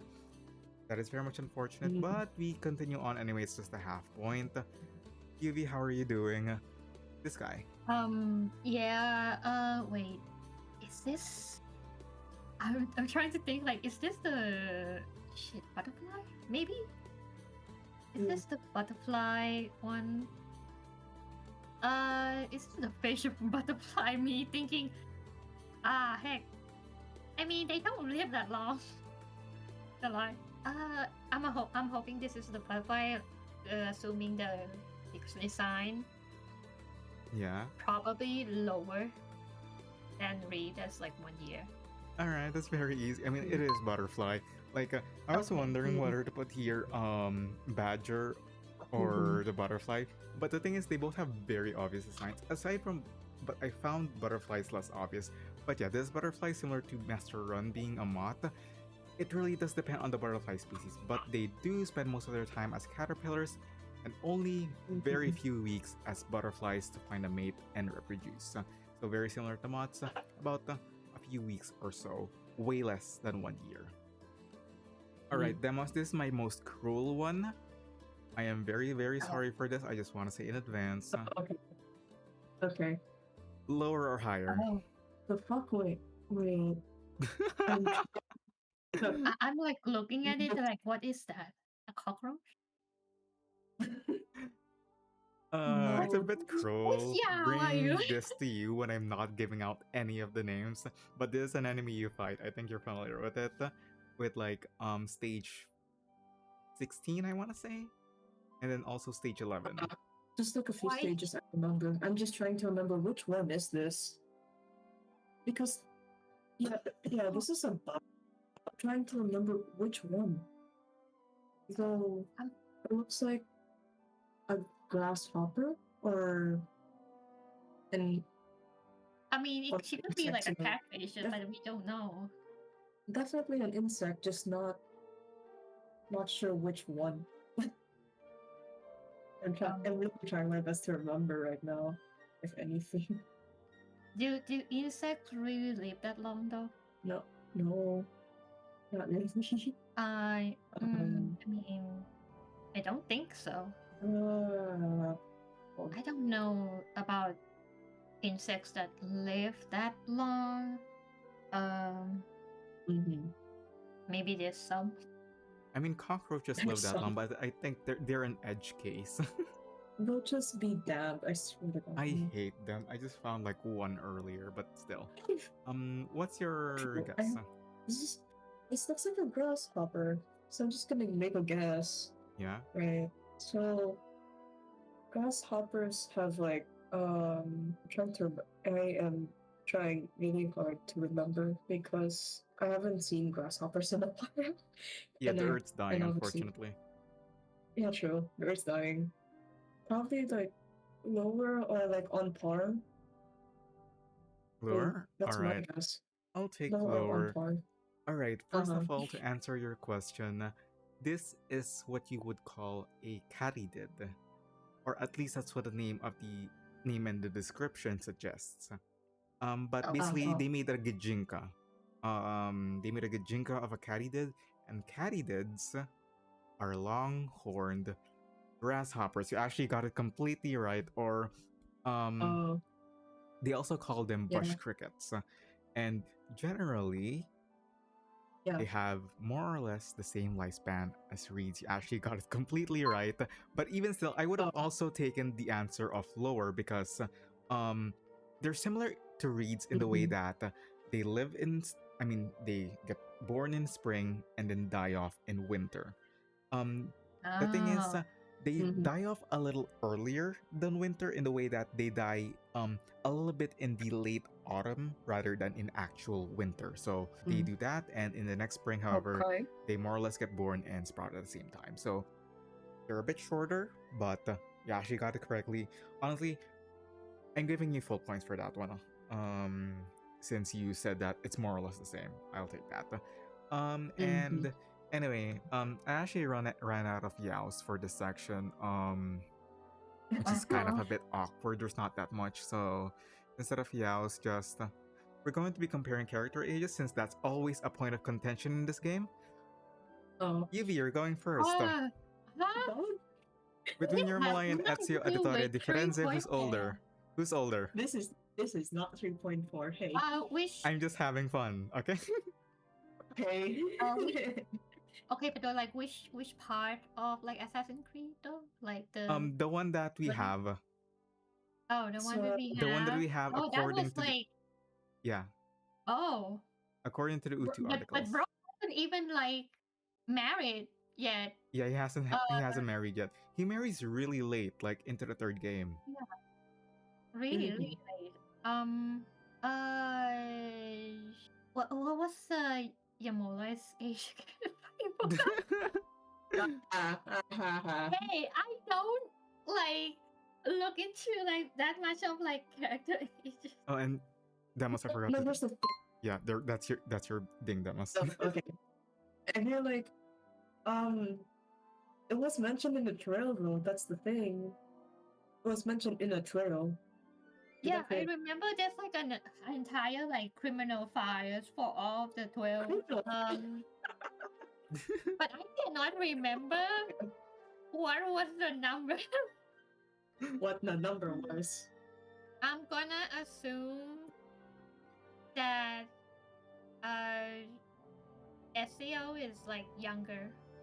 Ezio's younger, Yarmalai's older, okay? Mhm. Alright, you got it correctly. Yarmalai is 37, surprisingly. Meanwhile, Oh. Ezio, Yeah. at the point of we meet him in the story and according to the Utu article, is only 34 years old. So, Oh. yeah, there you have it. Yeah, he's in like early. Yeah, he started AC2 at like 17. That's still quite a long span of time, but still Mhm. 34.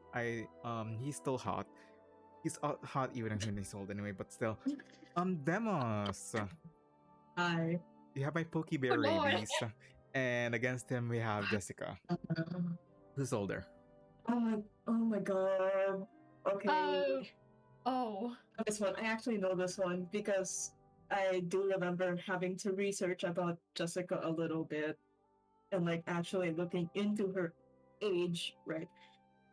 So I remember there's a very distinctive difference with Jessica's age. Yeah, it's a bit It's- complicated because of Yeah, the she has, PV like, a and the age of actual Utu article. maturity, I which will be is- taking the Utu article age.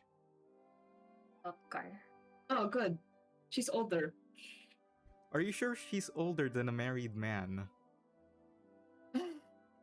Yes. I'm going. Look. Yes, we're both day oneers. Well, I'm day 4, but like, you should know this too. Come on. Because I'm more surprised over the fact that you know Rabies' age. Okay, okay. look, I have a friend that's named Rabies. I am bound to like. Oh, know- alright, never mind. That makes sense. That makes sense. like, like I was cursed to know to look into Rabies' character. It's very sad, and I'm It's like, very It's sad. very sad. and I just keep the age in mind because I don't know how and why, but I just keep it in mind now. It's so stupid. Yeah. Jessica's 27 or 18 in human years, but we're taking 27. Meanwhile, Rabies is 24. Surprisingly enough. Mhm. Alright. Evie, this should be easy. Hulu and White Oh. Rum. Oh Lord. Oh my God. You know that? Oh my God means oh shit. They have like big numbers. Okay, look. You have to take into consideration like Lulu's character, like It's basically a god character. deity. Yeah, exactly. and shit. Exactly. But also that's look. As someone who loves White Ram, okay, as someone Yeah. who loves favorite Awaken is like White Ram and another character I cannot speak of. That's why I had to be like, Wait. oh, okay. Hey, does Uru actually like even have like? Oh my god. I know White Rams because White Rams like about like 300 or something. Uh-huh. All right, I'm gonna confirm But that it Uru, is in though. fact 300. Yes. Jesus favorite Christ! character. Look at Favorite this. awaken. Look at what happens to your host when they lack a character. They know everything. But Uru though, I feel like like a deity. How yeah. many years is that? Okay. I'm here like thinking if you put this wrong, I know a friend is gonna get so mad. I'm kidding, but of Look. course. Okay, look. In terms of like character design wise, you need to know the year to be able to tell the character you based on how old are they. And Urus is basically a deity, and I don't think Blue Park has that much research on Australia. So I'm gonna say Urus like unknown. Age unknown. So like if you're going to ask me who has the more age, I have no fucking clue. But it's probably Ulu because of her being a deity. But Ulu, I have no idea what is her age. But probably. Yubi, I'm gonna have to give you full points for this one. Not just a half point. I'm gonna give you full points solely because of the fact that Ulu does in fact have an unknown age listed on her Utu. But I was like midway into the guess. I was like, yeah, you know what? I have to actually look this up because I do remember it was also unknown. I was like waiting for you to just say, oh yeah, it's unknown. Yeah. I do not trust Blue Park to have knowledge on Australia. Yeah, okay? I mean, like, to be fair, you've seen 1.5, but like, I have to give you full points solely because number one, you mentioned 300 years. It is specific and correct, but you also specifically answered correctly for unknown on Ulu. That being said, though, my guesses. Just to give Ulu a number, that's kind of fucked up to say to not like a woman, as she said, you shouldn't ask someone her age, but like still, just to give her a number. According to her skill description, she has hosted over 1,000 ceremonies, assuming that's Uluru ceremonies that happens once a year, that's over 1,000 years, and she also has an item called 1,000 Years of a Lone Journey.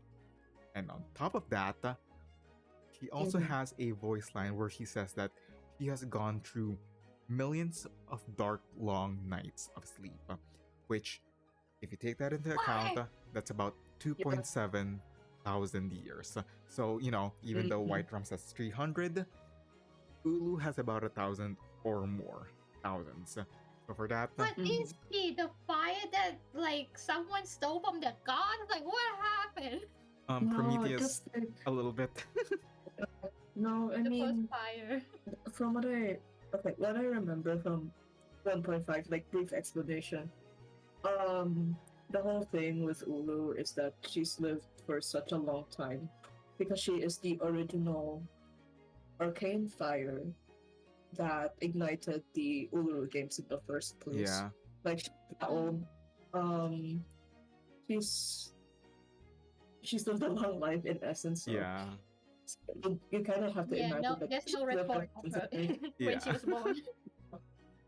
She goes far back as when, you know, before the whole colonization. Yeah. Happens. Yeah. But like, let's maybe shift the conversation from extremely long lives to extremely short ones. Deimos, this is the final one. Sergeant Buddy Fairchild and Pioneer. I know this one too because I don't know why I keep their ages tacked to my head. Like imagine that. I have to say, I think it's really hilarious that they have the same demeanor. However, there's like a very distinctive difference between them, and that's how old they are. You know, it's kind of funny that Buddy Fairchild is older than the fucking mannequin. I mean, technically, Buddy Fairchild is like in human years is like an uncle. Yeah, Buddy is like in his 50s, like in school years. Yeah. It's kind of funny. Like, I was look, we all know this because we're all Modia fans. Oh. Okay, well that's fair. Okay, that's fair. But not really. I like Buddy standalone, but but I also remember liking Pioneer as a character. He's like one of my favorite Awakens too. Yeah, He's like like 3. Pioneer was a great He's addition to 3. Golden City, but yeah, as you said, Buddy is in his middle. Yeah, Buddy Fairchild is 5 years old according to his Utu record, and he's more or less middle aged by that point. um, Meanwhile, That's Pioneer is animation. only 4 years old. So yeah. Uh, Oh my Awakens, god. we love. We love oh wait, Awakens. We we love love Awakens. Awakens for being so old yet so young at the same Yeah. time. And then it gives off questionable shipping vibes when you ship them with a minor or an adult. Jesus, I think that's enough of one lifetime. Haha, I guess. Do you guys hear about mortality? Something, something. You only have a few decades of your life left to live. Something, something. I don't know. I'm gonna start teaching about inner alchemy now. As I said, the history segment here is going to be a little bit weirder from previous episodes, solely because it's hard to discuss something that spans more than centuries, but millennia from the BCs. And more than that is a genre and genre shift and change so much around different trends and get renamed over and over and over, so you know exactly how one trend ends and another begins, especially in writing and art and trends, and even in a language that you do not understand. It's a lot. It's really difficult, and that's why I've been putting off actually discussing it, and I've been putting off making this presentation the past few days or the past few weeks now. But even still, you can see how I'm like having a hard time to discuss things when it's no longer rich people bullshit. But still, I'm not going to be going in detail explaining all of the history, but instead I'm going to be going through a few key anecdotes of the wuxia genre that it has gone through, beginning with question time, of course. So,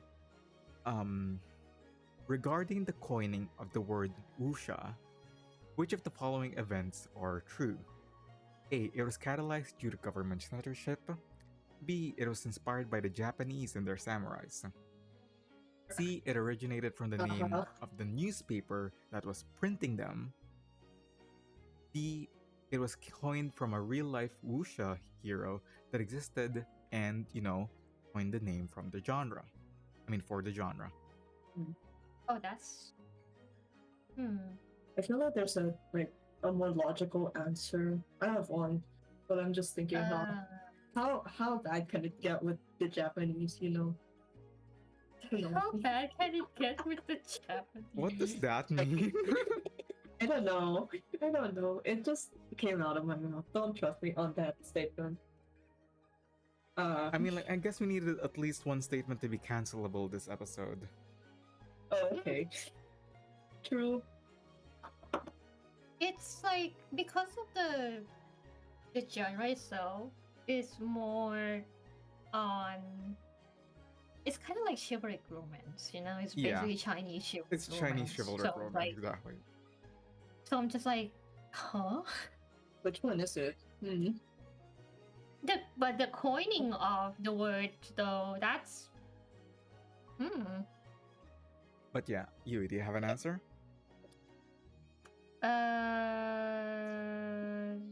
Like. Oh, there's the Yuri in the channel. Okay. Sorry, I just got surprised. Oh yeah, I put that there. Sorry. Bro. There's just girls kissing in my screen right now, and I'm not sharing it. I'm not sharing it with our listeners. It's between all of us. You have to guess which girls kissing art it's going to be on Twitter.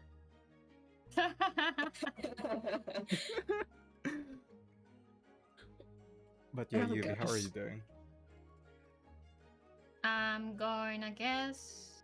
I don't think it's a name. Maybe, I don't know. Okay, I'm gonna guess this one because I don't know.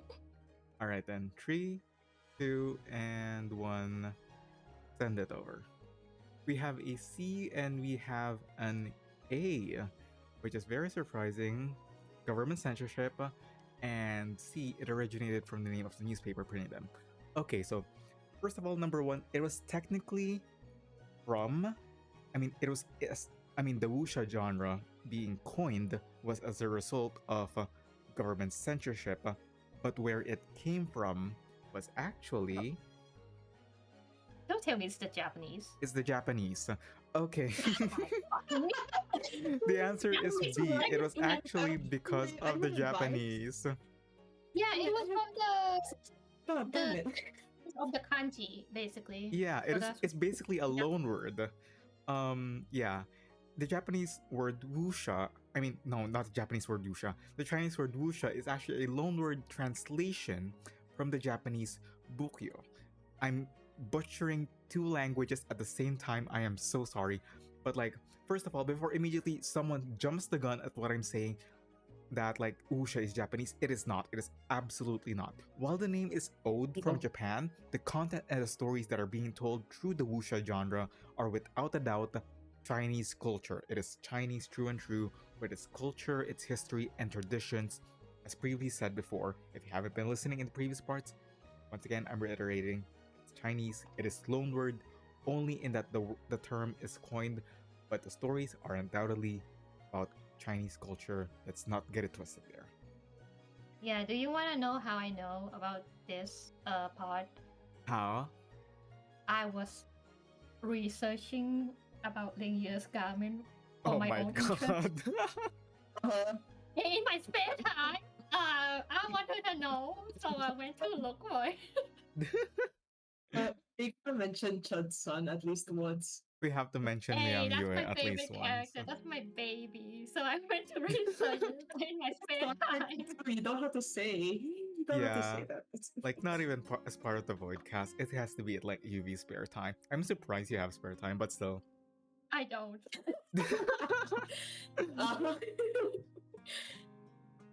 But like really, why did the term wuxia came from a Japanese word?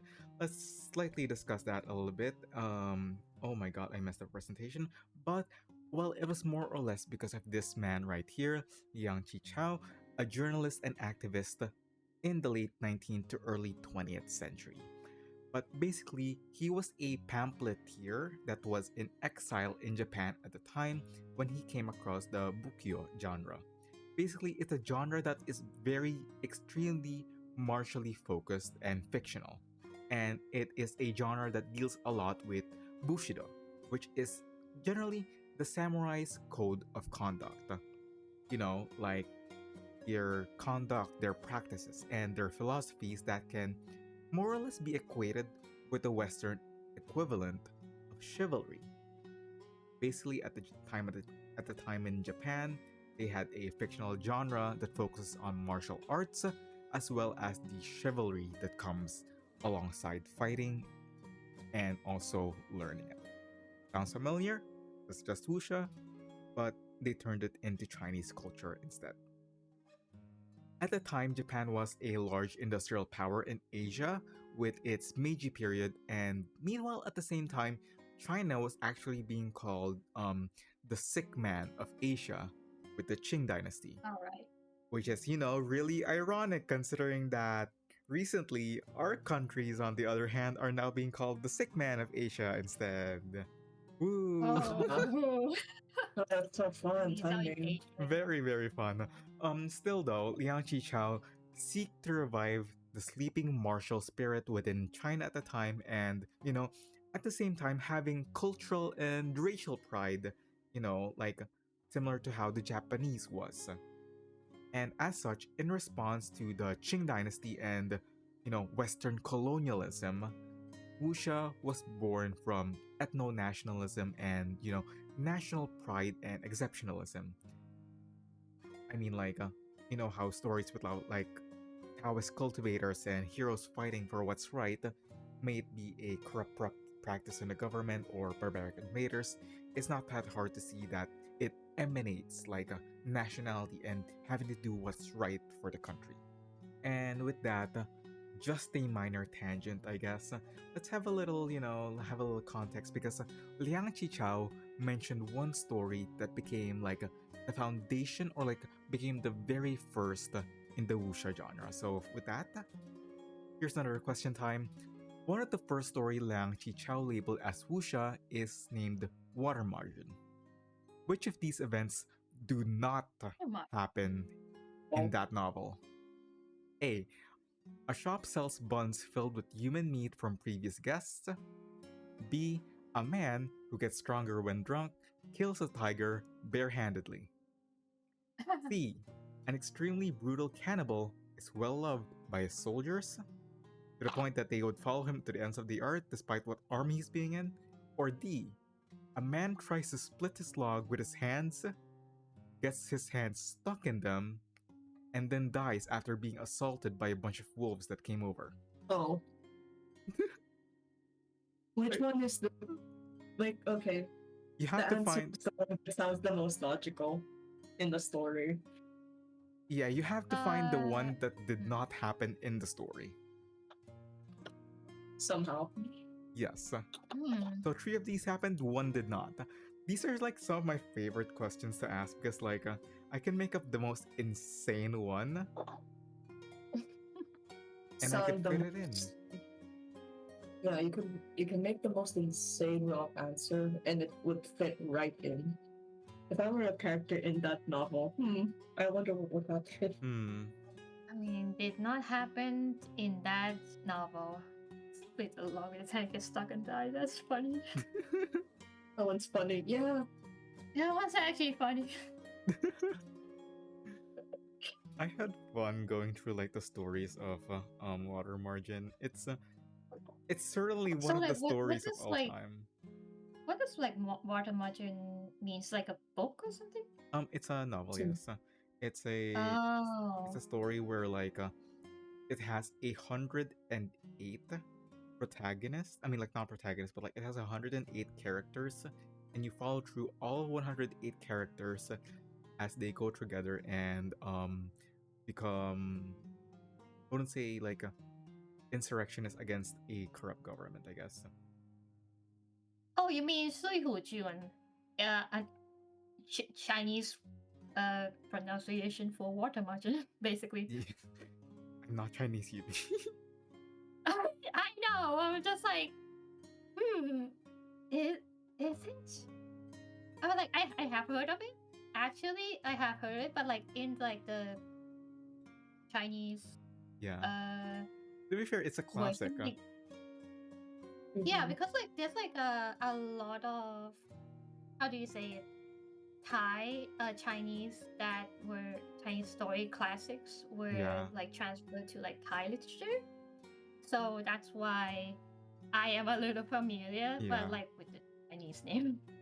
Yeah, like I hope I get to like I have been researching Wuxia for quite a bit. I hope to get at least one copy of one book from the genre, like in the same way that I have gone through multiple books at this point now of magical realism thanks to 2.6. That has been great. I have been enjoying my time. But yeah, do you guys have your answers? Nope. I know the tree one. I think I have seen, like, it's like in the literature there's like a picture book, so that's why I know there's a tree one.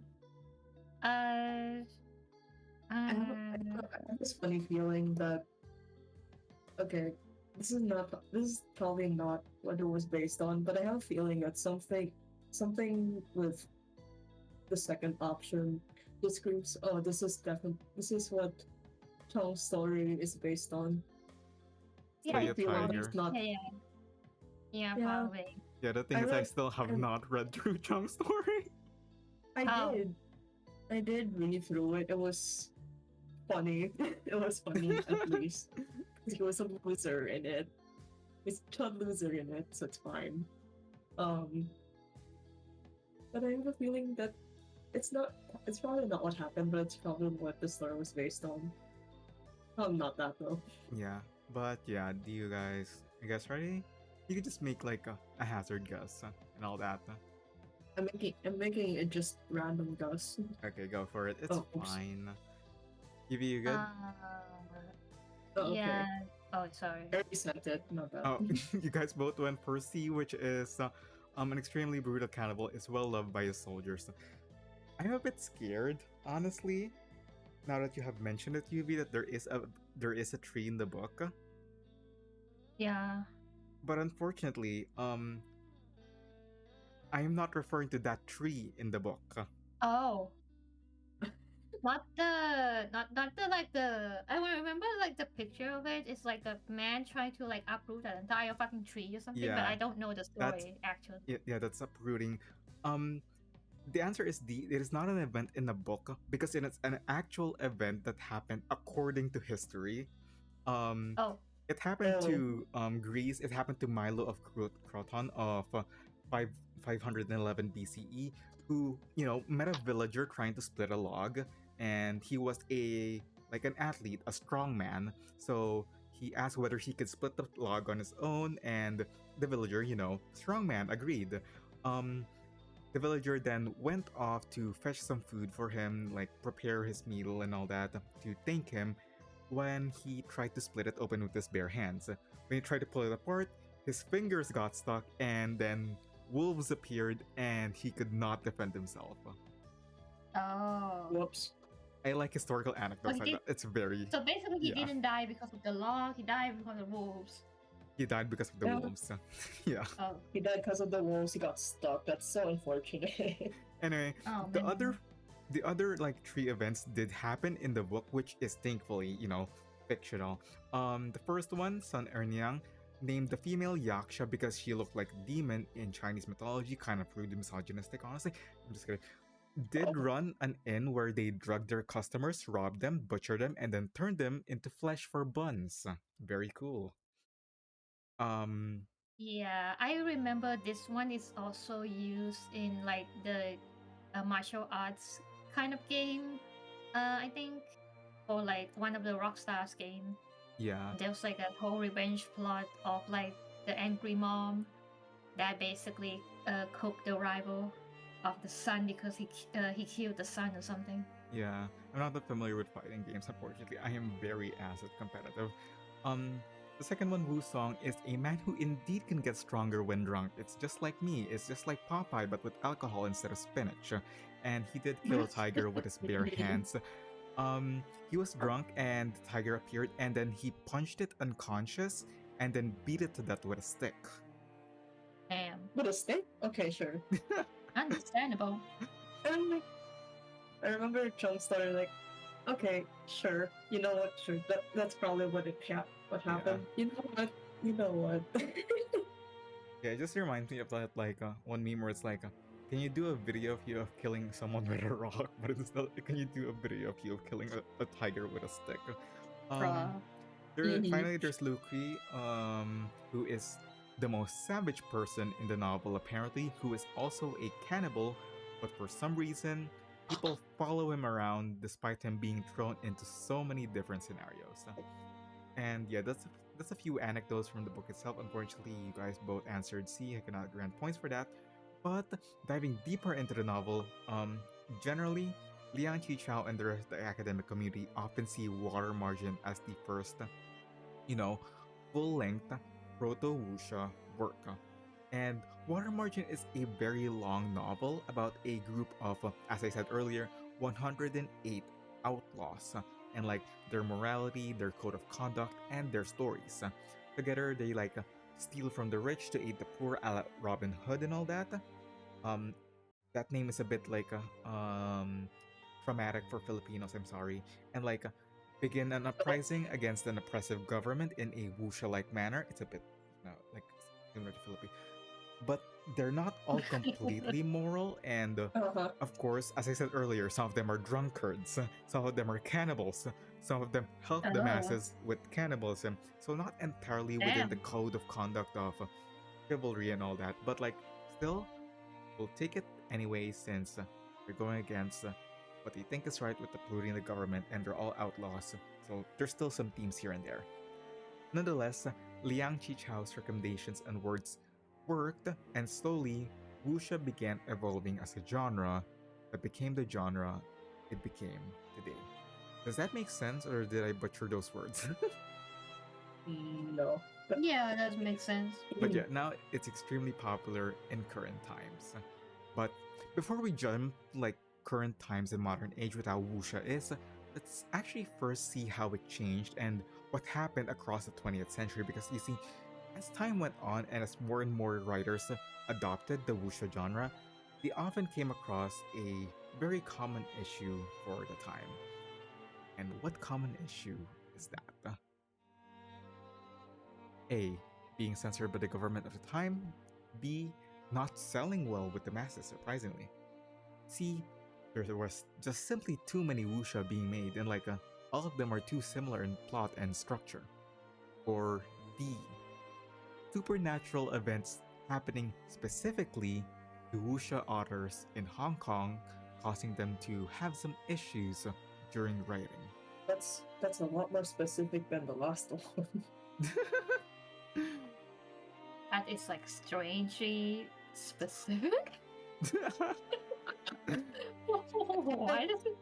I feel like the most absurd one sounds like the answer. What? I mean, it really depends on how much you guys trust me to not put a false flag in there. I True. mean, That's also taken into probably. consideration.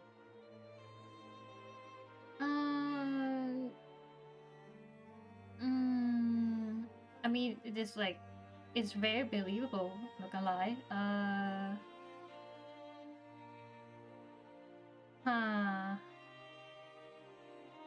Being censored by the government, well, that makes sense though.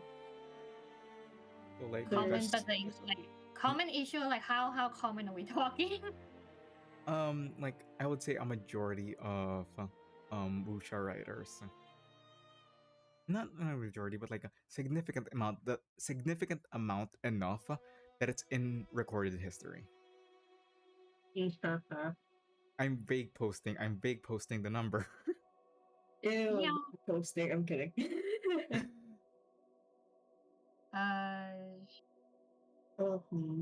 Selling well, too many. No, too many. That's more like a chivalry thingy. Actually, that's more like a chivalry romance thing. That did happen. Supernatural events in Hong Kong specifically. In Why? Hong Kong? But then why in Hong Kong specifically? Like, this is about China. It's just like, oh yes, like specifically in Hong Kong. Like, why is it? Well, do you guys have your answers? I'll take my guess. Okay, I'm gonna guess this. All right then, just 3, 2, and then 1. Just send them all together. Okay, 3, 2, 1. Oh, surprisingly, you guys went for the more practical answer. Unfortunately, I did not trap anyone this time. God dagnabbit, my tricks have been foiled once again. It is, in fact, the very simple, the very practical answer of, you know what it is, government censorship. As much as I would love to talk about haunting and sudden supernatural events, it's not as funny as that. Okay, look, like, a lot of like creativities have been censored by China is like a very common thing. Not about Wuxia, Yeah. but like a common thing in general. Yeah. In general. But like, if you just think about it, like, come on, the wuxia genre is like literally built on the idea of a code of conduct where if you see something being done that is wrong, regardless of whether that is coming from a high government official or not, you rebel and you do something about it. And of course, if the government is doing something wrong, they're not gonna like that very much. And like, Yeah, just like how, gonna happen. yeah, like just like how Yang Qichao like originally created the idea of wuxia as an exiled newspaper maker in Japan, you know, when they exiled him in order to try to silence him, a lot of wuxia works, especially in the 20th century, were subject to banning and censorship that led to many being lost at the time. That said, though, the option D was kind of specific, especially on the part of Hong Kong for a specific reason. And you can probably guess what that is. But let's bring back one of the wuxia stories that we mentioned earlier, which was fortunate enough to survive, which is the legend of the Condor Heroes, and its author Jin Yong. Mhm. And like as previously said, Jin Yong was one of the most popular Chinese writers of the time, specializing specifically on the wuxia genre, and his works, of course, The Legend of the Condor Heroes, being widely adapted over and over and over again against different forms and different versions of media. And like upon release in 1957, however, it was banned alongside many wuxia related works in the country. And it was a good thing that he was living in Hong Kong at the time, as there was harsh punishments for writing and reading martial art books in the mainland. But Hong Mm. Kong, meanwhile, being colonized by the Britons in the 20th century, Hong Kong was a lot more lax when it comes to wuxia, and it kind of turned into a haven of writers, especially wuxia writers, to freely create and distribute their wuxia stories to the populace of the Hong Kong state. And one of these people is Jin Yong, who founded his own newspaper company to publish these stories. So yeah, Hong Kong is very important for the wuxia genre. Well, it's not just the wuxia genre, but like in Yeah, terms of like creativities or just creating in business in general. general that is like not allowed due to the mainland China law. Most people would be like, setting up companies in either Hong Kong or Singapore Yeah, exactly. because of the law. It's just like separation from Milan and all that. And, it's to be expected. And besides this, like, the idea of the genre being controversial in the first place because of, chivalry and all that, some works of it are actually deeply political from how it's written, especially those from Jin Yong specifically. Like, his heroes battle a lot when it comes to politics and all that, and join even military and revolutionary secret societies. And, um, on top of all of that, there's one story of him where the wuxia story specifically bled into actual real life politics at the time. I believe that the story is called Laughing in the Wind, where the villains are basically caricatures of popular political figures of the time. So Oh. a bit brave, Uh-huh. and he was a pretty vocal critic of the Cultural Revolutions and Mao's action in the mainland, and he published all Uh-huh. of that in his newspaper that he founded. And according to him, every single day he would write a wuxia story and then a political critique at the same time. So there was that. Damn. So, Yeah. And with all of that uh-huh. in mind and then things like that, once again, even in the wuxia genre, I kind of echo what the veteran said in chapter 9 in like one of the voice trails that has been one of my favorite one-liner quotes in the entire game, which is books can bite back and they leave scars. In the way that books can often leave a lasting mark on history, like to make a point, to resist, or to like critique and all that. And really, Mm. at the end of the day, what makes wuxia any different? After all, it's a genre that came from, resistance to occupiers as a way to regain national identity with Liang Qichao, and now, from banned books to exiled writers, wuxia continues to be widespread in a popular genre in China, with like masses requesting constant readaptations and originals coming into all sorts of different mediums, from um, books to movies to comics, and now, of course, even games like Reverse 19.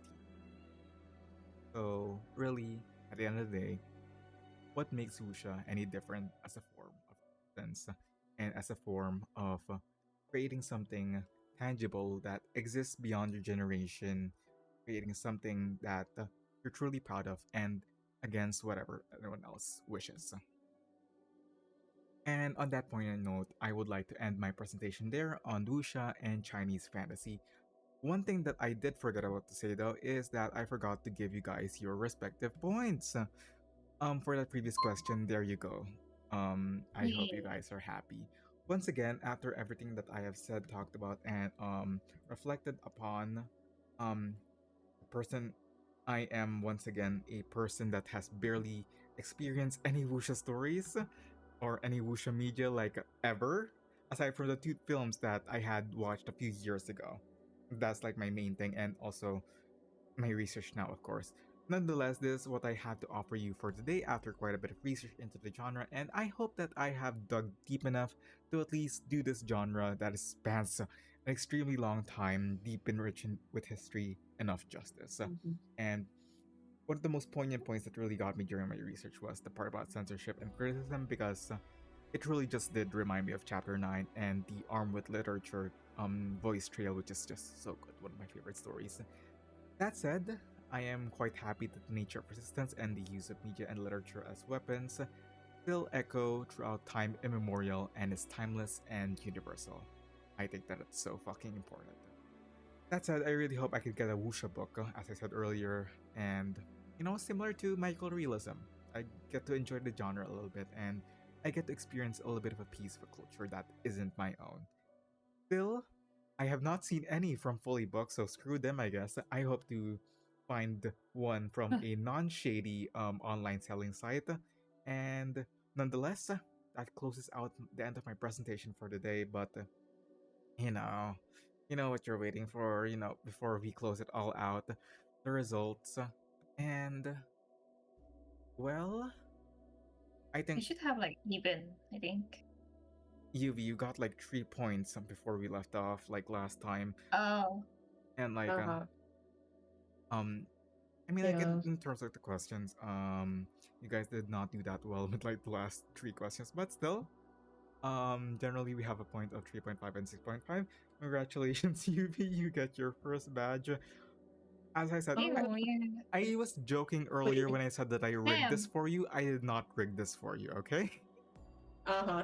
I mean, I actually technically did it's like not. a topic I am Yeah, familiar. you're just more familiar with this, and I did not have any other topics that I wanted to do, okay? But like, No. That's even fair. still, you get your very funny pixelated badge that you spent me um with passion try to create with my minimal art skills. And aside from that, I'm gonna pop that into OBS, and then I'm just going to live on screen, as far as you can see, attach that right over to you. It's a bit larger than Deimos' ones. Hold on, there we go. That's okay. All right, and with that in mind, that ends my presentation on the very brief history for this batch of 3.4. I hope you guys enjoyed it, and once again, Yay. Yay. yay! Sorry. All right, I'm Sorry. calling it for that. Thank you very much. Let's move on to the next part. Yeah. Okay, one do. We are back to character design. Woohoo! Woohoo! We Oh have boy. silhouettes again. We have silhouettes again, of course. It's the foundation of every goddamn character design, I really. miss silhouettes. Okay, don't worry, we're not gonna start with the silhouettes. We're actually gonna start with the names. So, Oh. yeah, the names are like probably like the more important for like concept wise. So a little bit of context. Paper Heron in like English and the Chinese version, Lu Si Jian is like Lu Si Jian does not mean paper heron. Lu Si Jian means heron sisters. Like Yeah, this little hints bit to the fact that she is incontinent. in fact pieces pieces or Yeah. yeah. Yeah. So like there's like a so I think that's like probably depends on like localizations. Probably like a localization choice, because imagine calling this character Heron Sisters. Do you know how many jokes we can make with that? Yeah. Uh, That's literally No, what I we was can make so doing many already, jokes, but yeah, like sure. for like context wise, we have this, which is actually sisters shape of a heron. Actual like historical artifact on the Qing dynasty in Anhui, not the Ming dynasty, Yeah. the Qing dynasty, which It is like got dug up. basically like the dynasty after the Ming. So I'm assuming this is like the only one I could find that is a reference to Paper Heron, because in a very funny way, even her Uzimo is not a heron. Yeah, it's paper. It's the paper It's part of paper paper heron. goose. It's not a Goose. heron, it's paper goose. So that's why I'm like, okay, there's probably a story to that. But let's, TLDR quick session with the names. Paper Heron and Wuxia, basically Paper Heron and Heron sisters. And for the silhouettes, the silhouettes are so good. Look at how clear the silhouettes Yeah, is. I mean, like, you can tell that which character is limited. Yeah. It's so detailed. Like, look at the goddamn silhouettes. Holy shit! Like, you can see so many things here, and like, it's so. I wanna say like, we can go like with the basics. Is that okay? Which part is the simple part? The simple parts, and which are the super detailed. Holy shit, super detailed. And also, I really like the art. Look at the art. This is really nice art too. Body art is really nice. Mm. Despite like the legs being like in one place, the body art is really lively, very carefree too, which is fitting to her Yeah. character. I mean, her legs are like in the same way as Soneto's. So. Yeah, true. Like I wanna like zoom in on this. Look at the transparent. A transparency. silhouette. Okay. Transparency. I was like, damn, they work so hard on the textures of the fabric every single time. And I was just like, damn, Wait. this is such high quality silhouettes. I'm like, oh, Oh, wow, shit. that is so good. You can probably see like the story, like just from the hair too. The hair you can see like a little bit of like a ducktail here. And yeah, and there's also like the pin that looks like a pin, but it's actually the what do you call? I think it's like the branch. I think the branch of the flower. So very nice. Mm. So after the silhouette, we're gonna see. Look at the characters. Like, damn, that is such a good color choice, though. That is so good color choice. Yeah, I Like, mean, look at do you want to address the the- elephant in the color scheme? Yeah, the elephant in the color screen, like what? The colors that look like a lesbian flag, or what's which Yeah. one? Yeah. Yeah. Hey, look, that's a choice. That's her choice. Oh, that's her choice? That's That's her her choice. choice. Good for her. You know what? Good for her. You know what? Yeah, that's her choice. Look, I mean, like, Hey. I mean, like, from the characters color name alone, yourself. it is confirmed Okay, look. that Heron does Look, scissor. she named herself Heron Scissors, and then her goddamn characters, the character choice being a lesbian flag. You know what? Good for her. Good for her. It's good colors too. It's a good arrangement of colors of anything. Yeah, I mean, like, she does slay in Yeah. it. She knows she slays in it. Yeah, she does it. Exactly. I really like the design of it. If you know the reference, it's really creative. But I know people complain about how the design is not that limited enough. It's like you don't know the context though. Yeah, like, I guess the design does not jingle enough keys for you. No, they need context. They need a lot of context. But like, I really like the designs. Like we have the pink, we have the orange. Complementary colors. Like you can see like all of the colors go together. Like these are warm colors. Like the only like balance that goes with the warm colors are her eyes and maybe like some of her accessories that are green. The opposite colors being like the cold colors. And you can see here in like her eye too. So it's like there is balance. There is so much balance in like her like design of color choices. Makes sense though, being like the character being a Taoist. Yeah, Mhm. like actual balance and all. Okay, what Balance am I and looking sleep. at the splash art? I also like the splash art so much. It's very pretty. It's so good. And it's even very warm. if you know the context. Yeah, it feels so vibrant. Okay, so let's see. Let me choose my brushes. Me looking choosing my brushes. Okay, so we're gonna look at the compositions. You can see Well, conversation-wise, I'm gonna need to like a lighter color for this. Okay, I need you to look at the conversation. You can look at this, and you look at this. Hmm. There's also this, and Uh-huh. everything just like surrounds this. The focal point. It's good. It's really good. Yeah. Like you can look at the lines I of mean, like movement of like the conversations, and you look at everything just revolves around the focal point. yeah. I mean, like the brightest red in the frame, I guess. Yeah, Yes.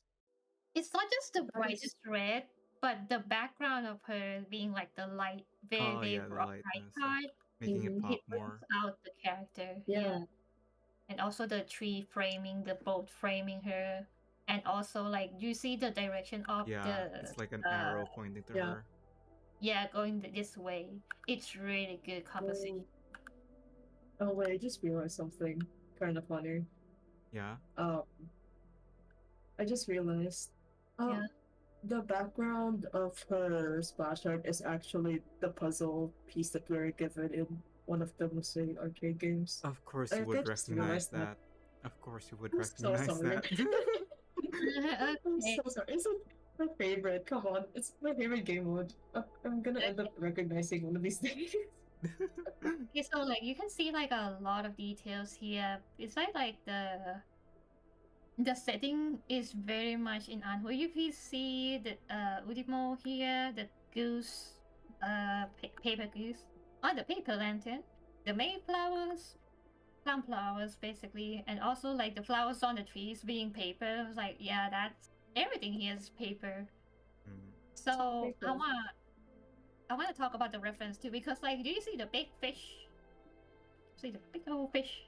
So Giant like fish. that is like a specialty during like Chinese New Year, well, New Year in general, the festival in Anhui, basically.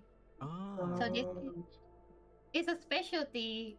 It's called the Fish Lantern Parade that they only perform during New Year's. It's like a very special parade that only happens in Anhui. So that makes sense. So why fish? Question mark, why fish? Whitefish. White fish. Context. Uh, you or fish. Is a homophone. Homophone meaning they have the same sound as the word you for abundance. So fish, in this context, in the Chinese culture, just means like wealth or having something having plenty, plentiful, basically. Mm. So it is basically a symbol for plentifulness. Ah. And that's why we have fish. Have you ever like have like a Chinese culture festival? I'm not sure like how does it work in like the Yeah, I Philippines. have not gone to Chinatown enough over here, unfortunately. I'm Ah, trying to remember if Mm. I have seen fishes though. Because okay. the thing is So for It's like, occasional. yeah, it's occasional, but I feel It's like very it's more so occasional. the fact that every Chinese New Year we just simply take the animal of the that lunar year and we just run hmm, with as much of that as possible. It's not specific of like what um creature or like what animal we go for in each year, hmm, unfortunately. Mm-hmm. The okay. fishes are the fishes are Uh, very occasional, if anything. I've seen them sometimes, but hmm. it's not so often as compared to, you know, the more common lions, the dragons, etc. So like no, the fish is more like a anhui thing. So uh, what I want to talk about is that in my experience, as like Thai people, Thai culture is like we kind of celebrate any culture if we think it's fun. So For the we bit. also celebrate For the Chinese culture. Yeah, festivals too. We have like Chinese festivals, like Christians festival. We have other religions festival, Buddhism, uh Islamic. We are pretty open with that because we just like, spending time with people and celebrating. That's just the gist of it. Yeah. Culture-wise. Understood. So like in Thai culture, not in Thai culture, in like Chinese Thai culture, the old people would be saying like, we will be eating like a whole fish, like a plate of a like the entire fish, and eating a whole fish means good luck. And that's what the old people say, anyways. Like, all the grandmas and grandparents would be saying, like, oh, you need to eat the whole fish so you can have like some blessing and it will be good luck for the year, something like that. Yeah. Cultural context. Yeah. For us, I think that's like Tikoy or something. Okay, so now we're gonna be going for the clothing. Ooh. Yay. Okay, I know that people complain about the I one as the most because they don't understand the reference yet. But I do like the I one, in its own way, because you can see like the design being like very modern, kind of like half modern, half modern, half not modern. You can see like the half one being like a dress. This is a blazer dress, so it's more like an office lady kind of dress. Makes sense though, modern times. I would not be surprised if they put her in Atu. I would not be surprised at all. Yeah, you know what? Yeah, I could see it. Yeah. Like a two for her specific. Yeah. Because Yeah, makes sense. her ass he would not go for the foundation, I feel like. He Because, would not go to the Will foundation. not go for the foundation because he is immediately going to get exploited.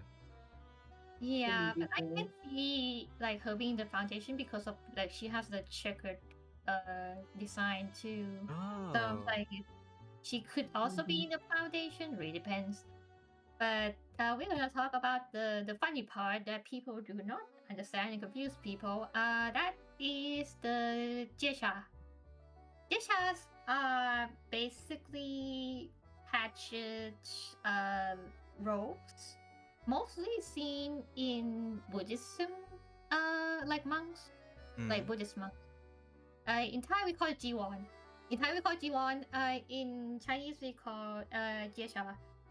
So this is Lao Zhu, the author of Tao Te Ching, which we'll be talking about that later. Really. Yeah, the foundation of Taoism, basically. This is the person who wrote the classical text that is the foundation of Taoism. So you can totally see like this is possibly monk robes, but in a fashion of paper cutting. And it's designed to be like in the fashion of paper cutting because this character is basically like using reference on like Chinese art, and Chinese paper cutting is considered a UNESCO recorded art, basically. It's important with the culture. Yeah, it's very detailed. I used to do like paper cutting, like Chinese paper cutting too, like when I was really young. And she would be like, okay, we're gonna be doing activities. And basically we're given like red paper. We'll be doing on like Lunar New Year's. I remember doing that, but I did not know the significance of it. Apparently, like Chinese paper cutting in like schools, especially for like young kids, for practicing hands, like practicing using hands, because like young children, they still have like quite grasp like the movements of how to use hands and wrists and fingers yet. So this is like an activity that is a lot of times used in like schools, in education system, for like really like young kids, for them to practice using their hands for like very detailed stuff, like paper cutting. It's really interesting reading about it. I did not know about how important that was. I just did the paper cutting because Lao Shu told me to. I got told I need to cut the paper. Yeah, I need to cut the paper because that's the homework for today. Yeah, it's a requirement. I did not think anything. I I was like 10, so yeah, that makes sense. Yeah. Okay, so we're gonna talk about the accessories. Jade is like believed to be stone gemstones that help regulate chi. I mean, at least that's what like the merchants keeps telling me anyways whenever my mom go to like the jewelry, and that's what the marketing is. So I don't know what it really does. It is a gemstone, but it is a symbol for like good luck and longevity, so that makes sense for paper heron Yeah, to have her. like some like at least one of the jade, really tiny one, minimalistic, classy. Okay, now we go to the next one. Her eye too. Okay. So we're looking at the eye too. I really like her eye too. Her eye too screams Wuxia.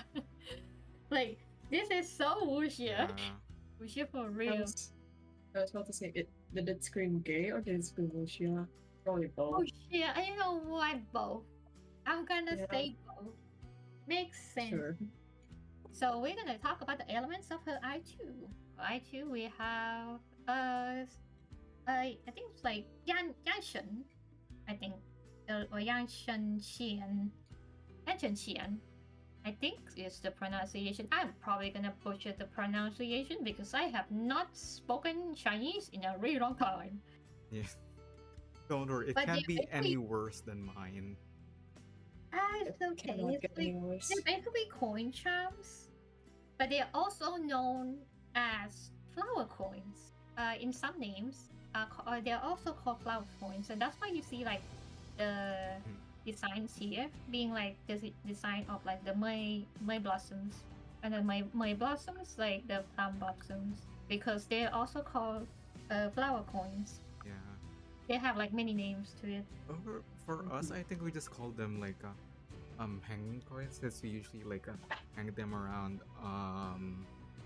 like doorsteps and all that. And Oh, generally, like for funky. yeah, Yeah.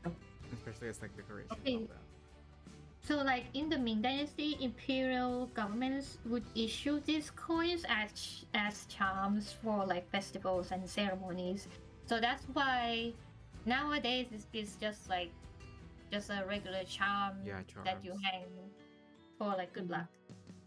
Makes sense though. Now, in terms of like her outfit, these robes is called the Dao Pao.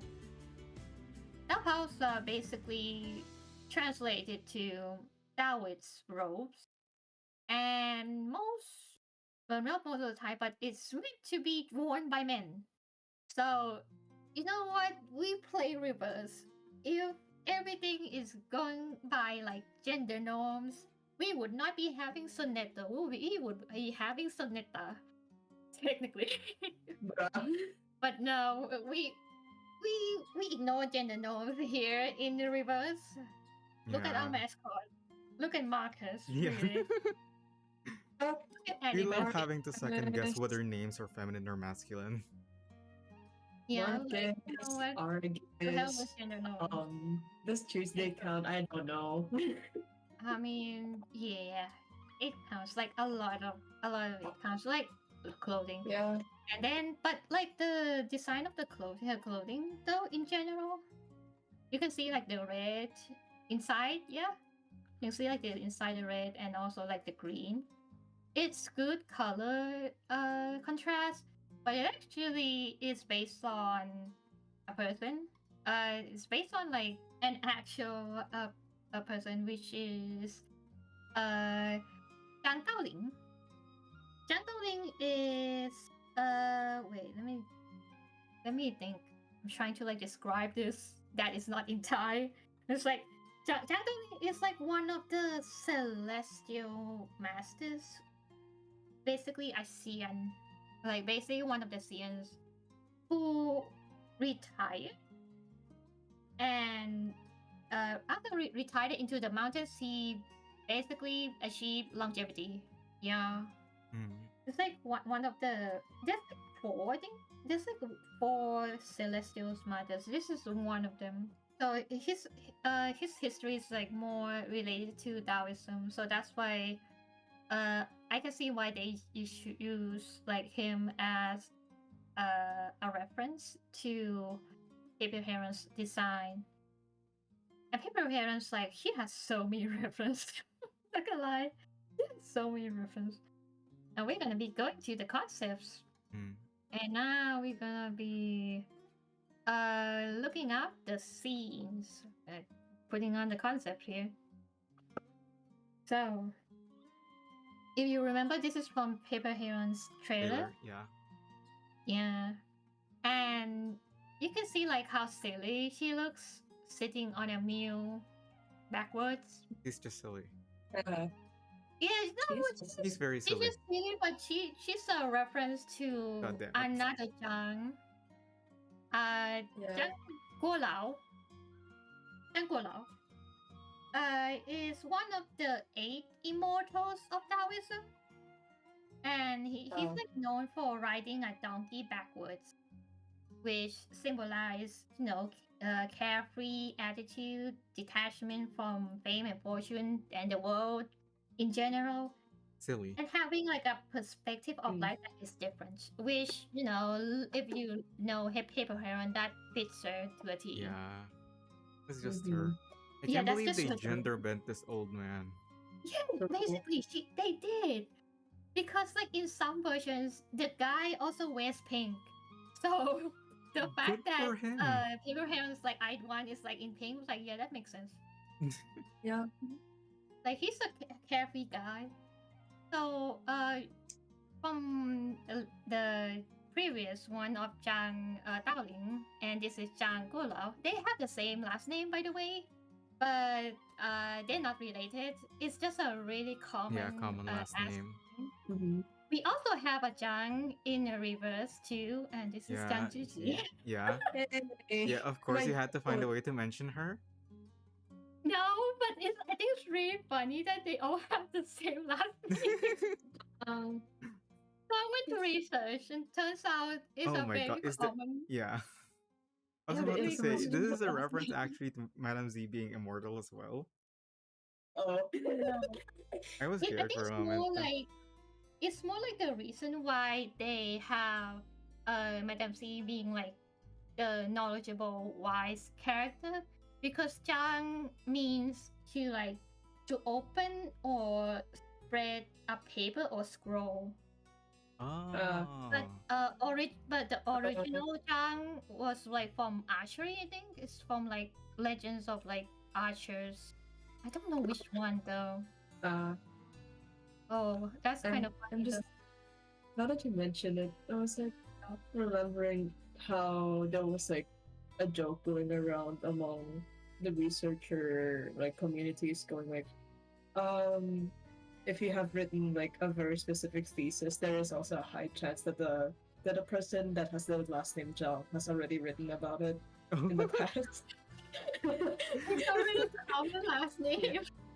It's a really common last name, and yet it's so infamous or famous in the researcher community too. It's so funny. It's a very common last name, especially with scholars. Actually, it's so funny. And now that I think about it, like, is this why Madame Z is just theoretical physics? Also, like line theory. Last name, Yeah. But biggest Madame Z fan, by the way, of course. True. That's our goal. That's our NPC goal. Yeah. Next to Zhang Guolao, we also have Zhang Guolao in the trailer. By the way, that's actually Zhang Guolao. But they just put him in. It's from like a very classic series of Legends of the 8. Okay. The first time I saw the trailer, I was like, "Is that?" Is that like? They really just like reference Zhang Guolao. Like, imagine having Paper Heron who's based on Zhang Guolao fighting Zhang Guolao. I was like, yeah, that makes sense. That's kind of You know what? Jesus. Sure. You know what? That's so true, actually. Yeah, that's like This is so fucking funny. It's like you have Zhang Lao, like from the OG's TV series, and we have Zhang Lao, who's like the gacha anime girl, and they're just fighting, and he's Yeah. like, "Wow, you're very young, and you already achieved longevity. Wow, you must be really good." I was like, that is kind of funny. You saw someone achieving longevity and then you called them young. Yeah. The thing about longevity in like Taoism is that it takes a really long time to be able to cultivate it.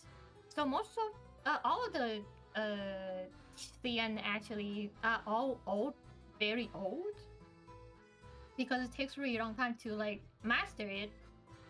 And the fact that paper hills can just like master it and looks young as hell, I mean, like, oh, you already mastered it? That's kind of quick. Like, which Damn, school bro, did that's you? wild. Holy shit! Damn. He was really impressed. I was like, yeah, that makes sense. Okay, another reference. I just put it in here for like the funny. Do you know what these are? Aren't those the mooncakes they also mentioned? Yeah. Yeah. In like Paper Heron's character story, these are mung bean cakes. I Yeah. love them during festival. They are my favorites. I am And not that familiar with these- cuisine. Yeah, so like these usually when you eat them, they're basically like for like giving blessings in general. You eat them for like good luck, you eat them for longevity. So Of course. of course. Yeah, this is for like the word for life, by the way, long life, but it's like different from the longevity, quote unquote longevity that is in like the CN text of the story in 3.4, because that is actually immortality. Longevity and immortality are very different. Yeah. Longevity means you get to live longer. Immortality means you don't die. Yeah. In this That's the case, for difference. the mung bean cakes, this is longevity. But in the case of 3.4, that is immortality, actually. Okay, now we go to the Ultimo. Look at this. The goose. Goose. Here is the goose. Like, have you ever like wonder why? Like, okay, it's a goose and not a heron. Why? Question one, it's a paper goose. It should have been a paper heron. Yeah, makes sense. They. Well, okay, look, you need to understand no to put so context. much research in the goddamn Ultimos. So, what I went to look up on why is it a goose? Because An Hui in Liu An is basically like one of the main resources of goose. What? It's like one of like the biggest main resource goose in like China. One of Goose them. producers.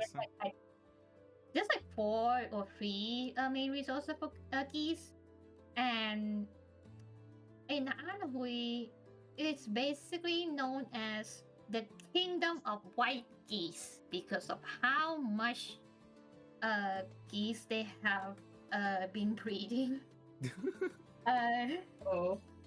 for like food, basically. I mean, okay. good for them. Makes Yeah, sense. and also something you should know is that the tradition of like geese breeding dates back to the Ming Dynasty. So So, like, yeah, that's why. yeah, That makes sense too. Yeah, that's why you have to make paper heron of goddamn paper geese. Okay, so but in terms of like other meanings of geese, we have geese in poetry. Like a lot of geese in poetry, actually. Yeah. Hell no, not the geese. No. No. Like geese in poetry, Not the in terms of geese. like symbolism, for yin and yang. Geese is like in poetry, in like Chinese symbolism, just means yin and yang. It's like a symbol for yin and yang because of how they migrate, I think. Mm. It has like there's like an explanation. I put this on like Wikipedia. Yeah, it's like the balance of yin and yang due to like the cosmology order that is indicated by conceptualized these fly south to avoid effects of the rising cold and dark associated with the rise of yin forces, of winter, imbalance of yin yang. Yeah. Just migratory like tendencies. Yep. Basically, people pay attention a lot to the Mother Nature, so that's why these are basically the symbol of yin and yang, which is basically the symbol of Taoism.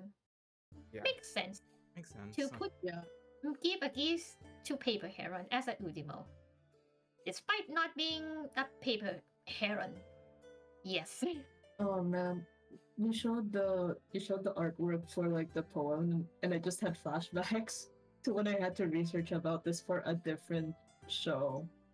Oh, okay. You know what? We're gonna be talking about Chung Heguang. Chung Heguang. And his name is basically an idiom which originated from the classical text that is the foundation of Taoism, Tao Te Ching, chapter 3. And this is like basically as well. Yeah, Tao Te Ching by Lao Tzu. Yep, we have the way is empty yet never reveals good use. Bottom, it is like the forefather of myriad creatures. It flies away sharp points. Yeah, like his chi skill. Unravels tangles, diffuses light, mingles with dust, submerged, it lies, seemingly very to subsist. There's like a lot of translations for Tao Te Ching. Yeah. So I actually have like a different one for like another sections too, so that's totally fine. Yeah, like I think But we can be going. That I had for my FFOTD was harmonize with light and then be one with dust or something. I forgot. Yeah. That is also like another localization. Yeah, it really depends. I mean, like, it's century old like work and all that. Yeah, now we can be talking about the silhouettes. That is such a good silhouette. Holy shit. It's the hair. He has fancy hair. He has fancier hair than some of the female characters in this game. Damn, what shampoo are you using in the Ming Dynasty? Yeah, the Ming Dynasty. Okay, we're gonna be looking at the simple parts with all the simple parts here. Good shapes. They look good shapes actually. We have a simple part here, and also the details from the hair, the details from like the armor that is in the shape of like feather-like armor, and we see a sword. You see some of the cloth belts, and also some of the robes, also some of the shoes. These are really good details. Also, I really like these. Yeah, you see like the tiny beads and for like decorating the sword, and also like you see like ends of the tassel.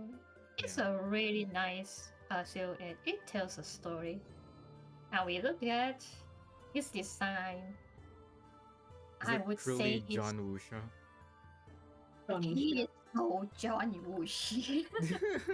He's so John Wuxia, man. He's so basic. I'm sorry. Aww. Like in his eye one, he is so Wuxia basic. Yeah, like I was about. There was this one time where like I was watching someone stream Reverse, and they commented that like Shang reminded them of like a design from another Chinese gacha game that also had like a wuxia theming, and like yeah, that's just Shang. Yeah, it's just the same.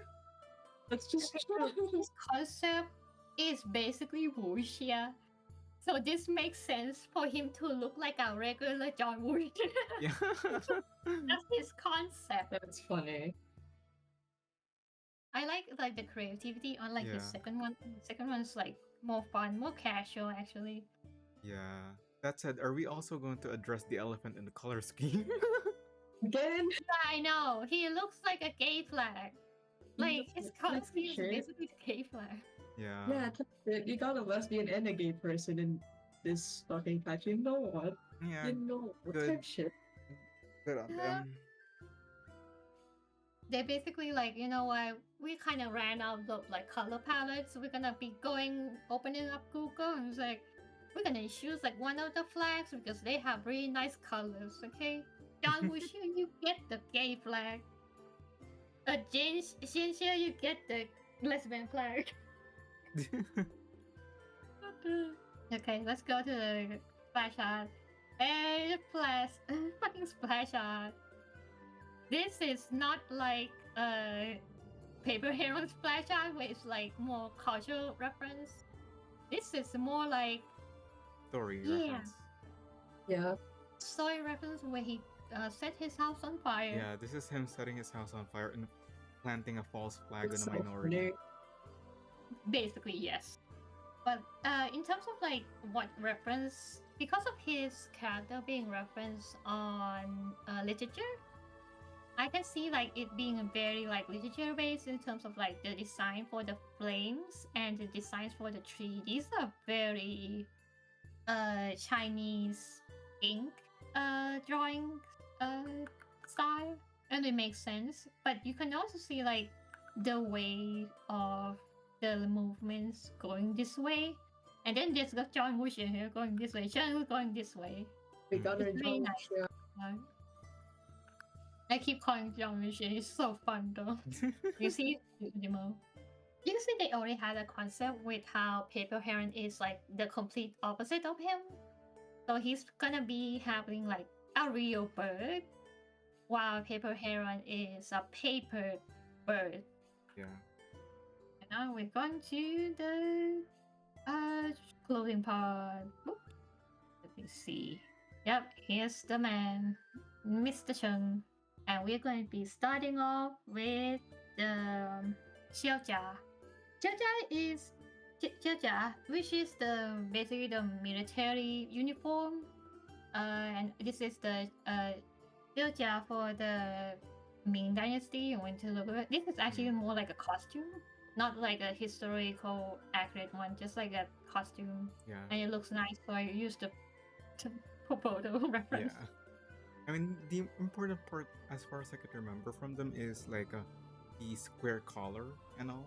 Ah, yes, that is true. Yeah. They have like a different Xiaojia too, but like we're gonna be using the one with the square colors. That is this part. We have seen like this part in the square colors, but this is a very short. This is a very very short. This is a very modern shirt actually. But I understand this is for like design and stuff. Yeah. So that's why they have to Creative do that. liberties and all. Yeah, now we're going to be look at the Ming Dynasty armory, which is basically a plate like this in like kind of like a roof plate layers, like a lot of layers. But they designed it to look like feathers, which because he's a bird and also his chi skill requires tiny metal objects, I think, if I remember correctly. Yeah, it's full of layering. Oh my god, look at that. Holy shit. Oh my god. I did not see that. Fish. I was like, holy shit, is that a bead in the shape of a fucking fish? Oh my god. My dude! John, my dude, he really likes I fishing. fucking love fishing. Bro, it's like, man, I could be fishing. He's like, like, man, I could be fishing. I love MILFs. Man, I love fishing. Man, I love fishing, that's for sure. Like, man. Okay, now, besides that, we're gonna be moving on to this. Yeah, metal plate. I have seen this like a lot of times because I think it's like important in like ancient China has like a very structural system where scholars, Taoists, constables, officials, they need a license. Basically, they need to have a license to like have like a proof that, oh, this is like a legit official. I think like for scholars, Mm. because for scholars there's a like it's carved out of like marble or I think like quartz. I think it might be carved out of quartz. It's carved out of some sort of like soft stone that could be used for like as a certificate basically. But paper has like a paper. Makes sense. It's really old paper Yeah. too. It makes sense. Mm. Now we're going to the second one. Okay, Mr. Guy. He's the second one. He's more casual on this one, and since he's more Yeah, casual, like maybe deeper talking- V cut, of course, because we need men to have V cuts. It's Yeah. like it's almost a requirement in this game specifically for the male characters, but there are some exceptions made, I think. Okay, look. This is like easy fan service, understandable. But did you know we have fortune telling for most or beauty marks? And Sheng, he has a voice line where he talks about his mom worrying about like him having like a beauty mark on like specific place that is like not good for his future, and on like the 20 on like the size on like the side of the nose, that just means his life may be short. Well, that's So- ironic. Yeah, his life may be short, and also he may be short on money, so Oh, that makes sense. I mean, he's a constable, so also his history with his dad not being quite good, so Yeah. that makes sense. Now we're gonna be talking about the Ming Dynasty GN, which is he has one. It's like very fancy ones too. Now we can see like the sword, also like with a more casual, not too like formal sword because he's allowed to decorate. Okay, he's allowed to decorate with some beads now. Yeah. No fish beads, unfortunately. God Oh my forbid God, a man isn't that- attaches Labubu. true. He has a hair on too. He has his Udimo here. Like Oh as my I'm down, that's God. cute. That's so silly. And also fish. Another fish. Fish. Bro has more fish. It was like He has yeah, so yeah, much fish. He loves his fish. Can I he say? loves fish. Even Like, like his robes are yeah. like in terms of like I think like mist pattern or either wave water waves patterns. And the pouch he has is a talisman pouch. Yeah. This is for good luck also. So this is like I'm just gonna assume he made that for himself because he does not have parents, so Yeah, and also, he personalized it with the fish, of course. yeah, that is true. Is he personalized with a fish? This is his good luck. It's koi fish, okay? That is good for cash. Actually, koi fish is like good for like symbolizing money, but like fish Yeah. already having a homophone for abundance and wealth, and that's why he has a lot of fish because does not have that much luck on money. Yeah.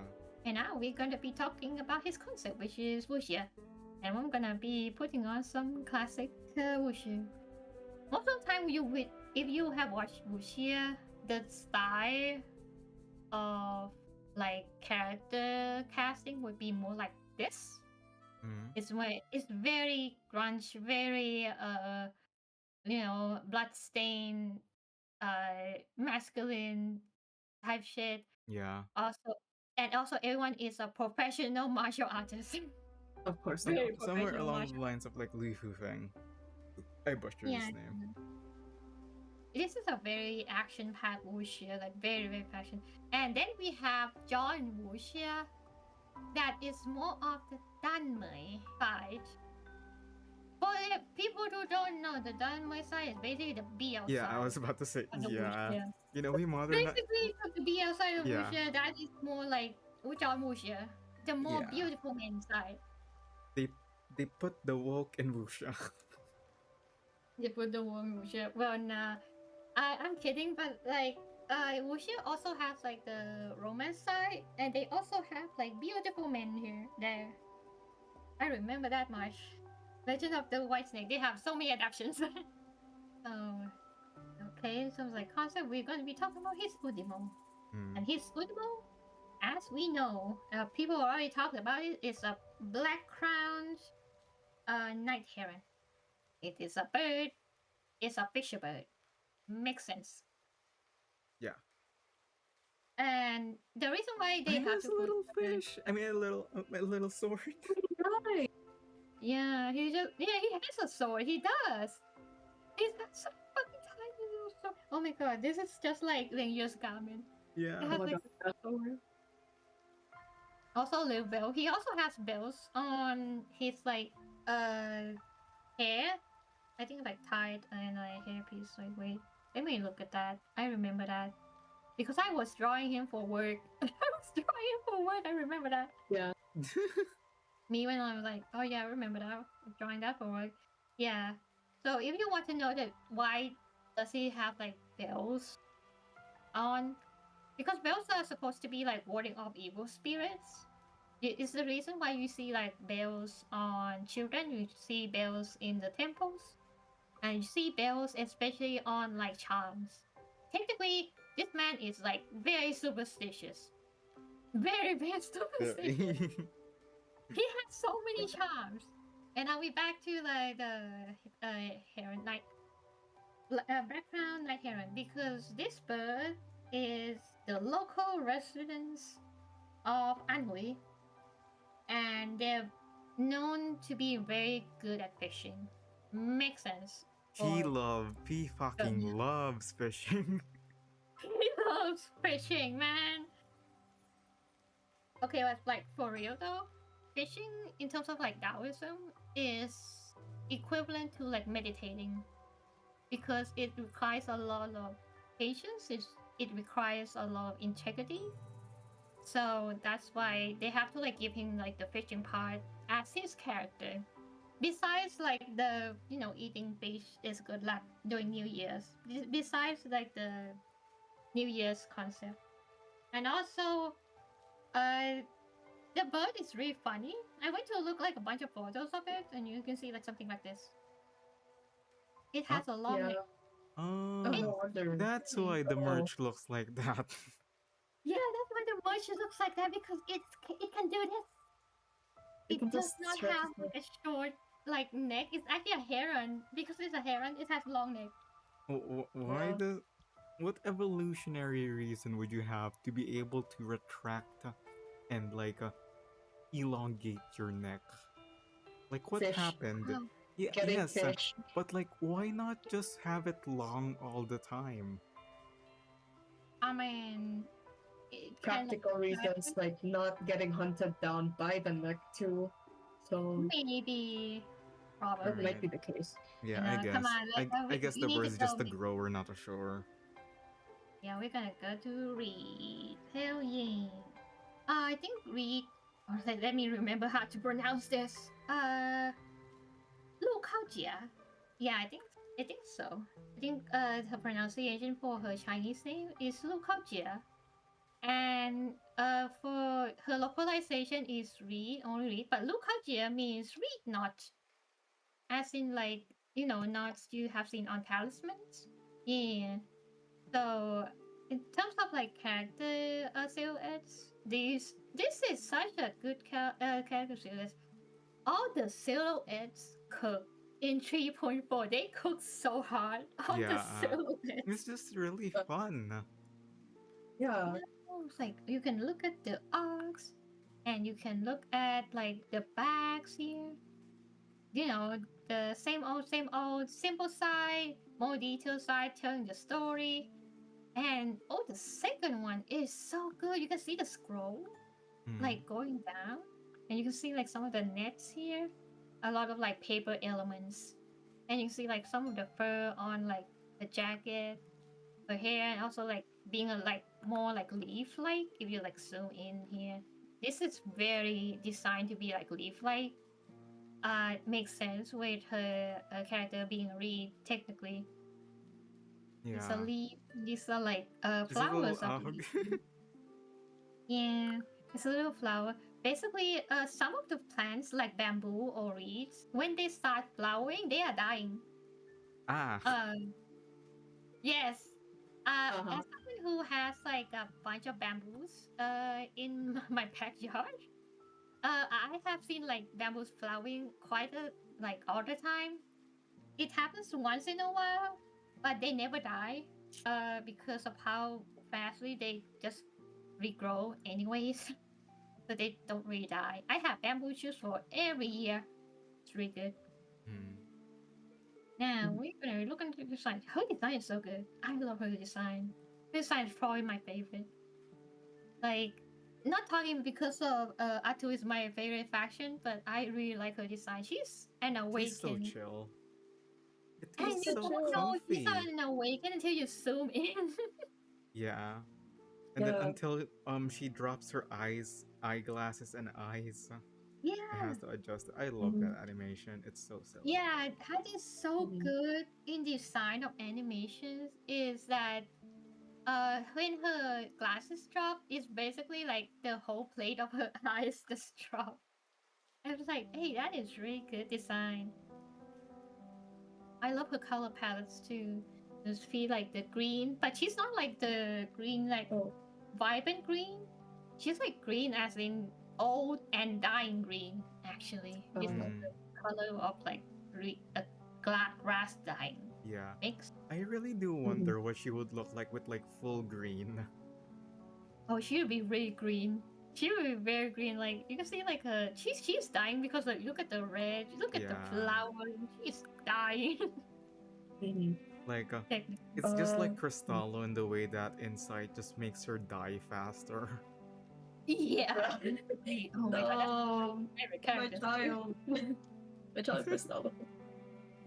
Oh, I also have to say, like before, uh, Mhm. I know it's like a common misconception. I've noticed that Reed is an awakened. She's an arcanist. Um, I've had to check several times. Uh, Because she technically is she's a not. Yao.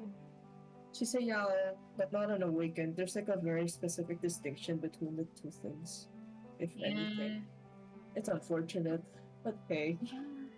I she's mean, so good. Her design's so good, so it's like not a bad thing I at think all. like because of the assumptions of her being like paper, we would assume she's Yeah, paper. It's yeah. actually grass. She's just grass. Grass. It's actually grass, yeah. And now we're Grass. looking at the splash art. Splash art is also good. Oh I yeah, love true. I like it. It's so Pinky neat. Green. For like a horse dog, I think it's so Yeah, she's neat. 4 star. Jeffrey's 4 star. Yeah. Yeah. See like birds. Yeah, reeds growing and thinking reeds. And this is like a pop-up paper. That is so nice. And everything about her design makes sense with her concept that I would have not told you yet because that is a surprise. The prize that will come later. Whoops. Yeah. So we're gonna go that quickly. Let's go to the clothing part. Clothing part, I like just like wanted to do this one thing. Is I'm just going to be assuming in on all the little details. We already talked about the flowering here and there. We're gonna talk about up to batches, which now we know in the Yay. story that is actually a communication device that uses spider silk in the wind. Really interesting arcane item actually. It's the reason why the Yeah. Atu characters have them. And then you can see like clips because read paper clips. Very interesting. And you can see like so many details on this. Oh yeah, a lot of like Atu elements. You can see roses because why not we have so many roses in this game? This game has so many characters with like roses motif. I still don't know why. Is this like a main like concept for the story? Question mark. Or maybe they just like They Mm, roses. just really maybe. like roses, maybe rose Or papers. maybe Could be a hidden symbolism behind it you haven't found yet. Yeah, we just have a don't know couple yet. of I'm bad with Yeah. flower language. Good luck, Yeah. guys. Oh. That's so nice. We have tickets, we have more two references. And now we just gonna like look at the shoes because I also like these. Very stylish, very 90s. I think like 90s or 80s. You know how like they have like pants with big edges Oh, back in the day. bell buttons? Bell buttons? I remember those. Yeah. Yeah. Okay, we're gonna be looking at. Yeah, he's smiling now. Hey. Hey. Hey. She doesn't know Yes, she only has fine. 2 weeks left. Yup. Rip. He's like speed running this. She's like, Uh-huh. hey, we have like technically, yeah, she has more watches now. She has like stopwatch. Gotta be, Maybe you know, she does calculating know one that sheet she at a only has time. 2 weeks left. Maybe she Yeah, she does does know. She does know. And now she has like a list of things to do because she needs to prepare for the next read Yeah. to like continue like the stuff. Her notes leaving And them. That's like a very Oh, you long just- CVS receipt. Oh. yeah, you see like this the reads being reads. Yeah, these are Ah. patterns of reads. Read. Oh, that's really neat too. Yeah, this is a really neat designs. And we have, you know, read knots because according to her name in Chinese is reed knots. And did you know that in the Chinese culture, reeds, the knots in general, the act of tying knots have meanings. They have so many meanings actually. They have so many goddamn meanings in terms of like Yeah. talismans and blessings. And reed is this one. This one basically means, let me check. From what I remember, this is the word for it's basically everlasting. Oh. Yeah, it's just, Oh. it just means like not dying. Oh. So yeah, this is basically everlasting. She has a knot that is a talisman for herself. That means like everlasting. Makes sense though. For a character that would die in 1 year. Oh, for the second sentence, it means closely connected. Something like that. Closely connected. Think of like Reed and her other versions of Reed. So closely connected and everlasting. This is called the double knot. Yeah, double ring knot. Yeah. We are learning about knots today. We have so many, and now we're going to be doing the concept. And this is paper folding.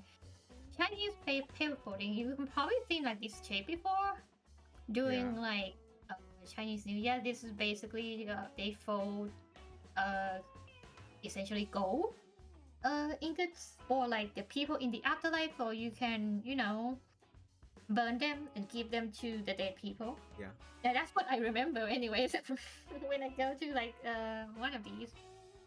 Yeah, we have no water streams to do these.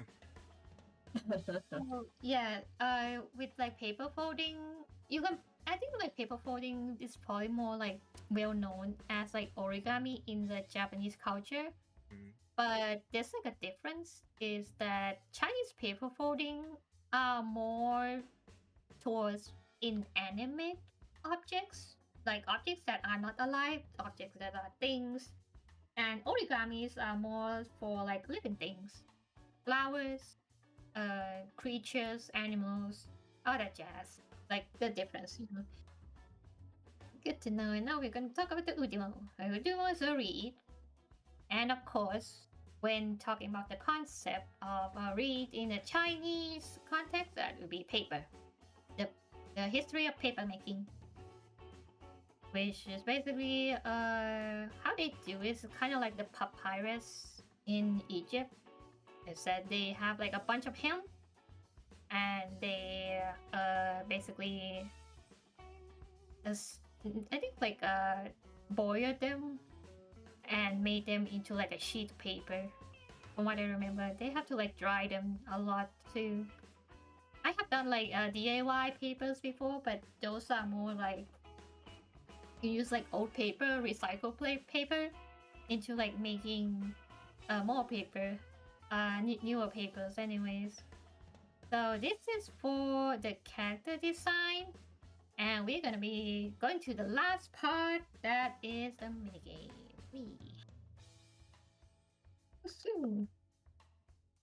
Alright. How are we doing? We're fine. Uh-oh. We're fine. This is not difficult.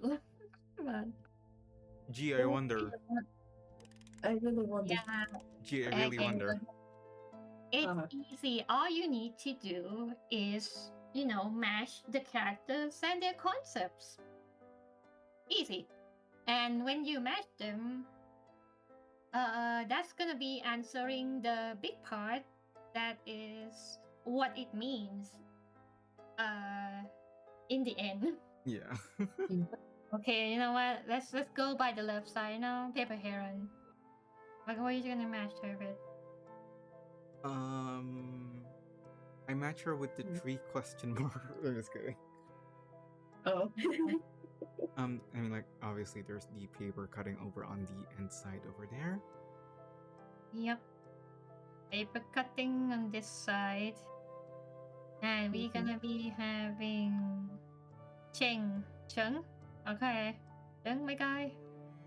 Chong with the writing and the ink also. Yeah, the Yeah, writing Cheng which is not I Cheng. the writing which I assume is what do you call it again? It's the Dr. work. King. Yeah, the work that Yeah, he is named after from Lao Tzu. yeah. The literature. The ancient literature. The foundation of Taoism. And now we have the last one being read. No. With the Knots. knots, yeah. Choose your pick the leer. Yeah. Choose your character. So like, what does that mean for like the big one? What do you think? I mean, like, from how we discussed it, it's just all related to, of course, Chinese culture and Chinese history, with all of these, I guess you would call them art forms, promulgating. Well, yes, they're all art forms, but the answer to this is the reason why it has something to do with like reverse it as a whole. So what I'm gonna do now is I'm going to explain the true meaning of the concepts of the characters one by one. And so you can like have like a better guess on what is the big question mark here. So for paper heron and paper cutting, we have this is heron scissors. As a Chinese name, which heron scissors, an artifact, which is an artifact dug up in Anhui during Qing Dynasty, but we have to think like, okay, what does it mean in terms of concept? Archaeologists suggest that the word lu or heron is a homophone for lu that means path or way. So the scissors designed with the way or the pictures of heron, which means lu, same word as the path or way in Taoism, means to cut open a path to success. And that's why they designed the scissors in a picture with a heron, like the shape of a heron, because it's supposed to be like a symbolic blessing for the person who uses it for like cutting paper and cutting them to like a successful business. Yeah. Yes, but what does that mean for paper heron, the character? In terms of like paper heron for the character, here we need to think of like, if Lu means way, quote unquote, basically Taoism. Si means heron. Jian means cut. What do we get? Taoism, heron, cut. What does that mean in terms of like what happened in the story for Paper Heron? You want to take this one, Demos? I'm thinking. What happened in the end for Paper Heron? What did she do? Shatter the sword. Yeah, it is. So it basically is a heron cutting open a way or the sheep by the sword. Yeah. That's like it's in the name, you know. Yeah, it's in the name. Yeah, that makes sense. The whole ass story is in the name. You just need like to dig deep a little bit. So for Cheng, then we're gonna bring up Dao Zhe Jing, and which is the foundation text of Taoism. Well, an ancient text, ancient Chinese classic, really. Yeah. And this is like the sentence which used as Sheng's name means to harmonize with light. It is used in the modern time as an idiom. In the original text, it talks about like integrity of Tao, and as you can see here, and when we talk about like integrity, it's already like been mentioned in like Cheng's writing from like articles a lot of times. With his chief, he said like, I saw a young man with integrity and conviction to truly protect people, because that is part of his character. That is also part of his character that he has to break. I want you to pay attention to these things. I just probably see like sharpness, knots, light, and dust. So what does that mean? To dull the sharpness. But Cheng, as a character at the beginning, he's always stay sharp all the time. Yeah. Stay sharp all the time, trying to solve conflicts, making things up into a knot all the time. What does that mean?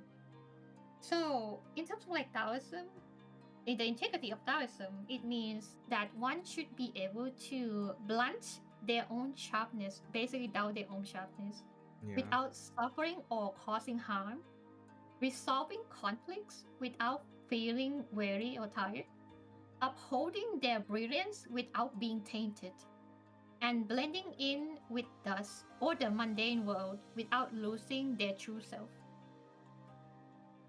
It's like they're basically the core concept of writing Sheng He Guang. Kind of star. Yeah. It's so star. Yeah, it's star. Yeah. It's so star Platus. Like, oh my god.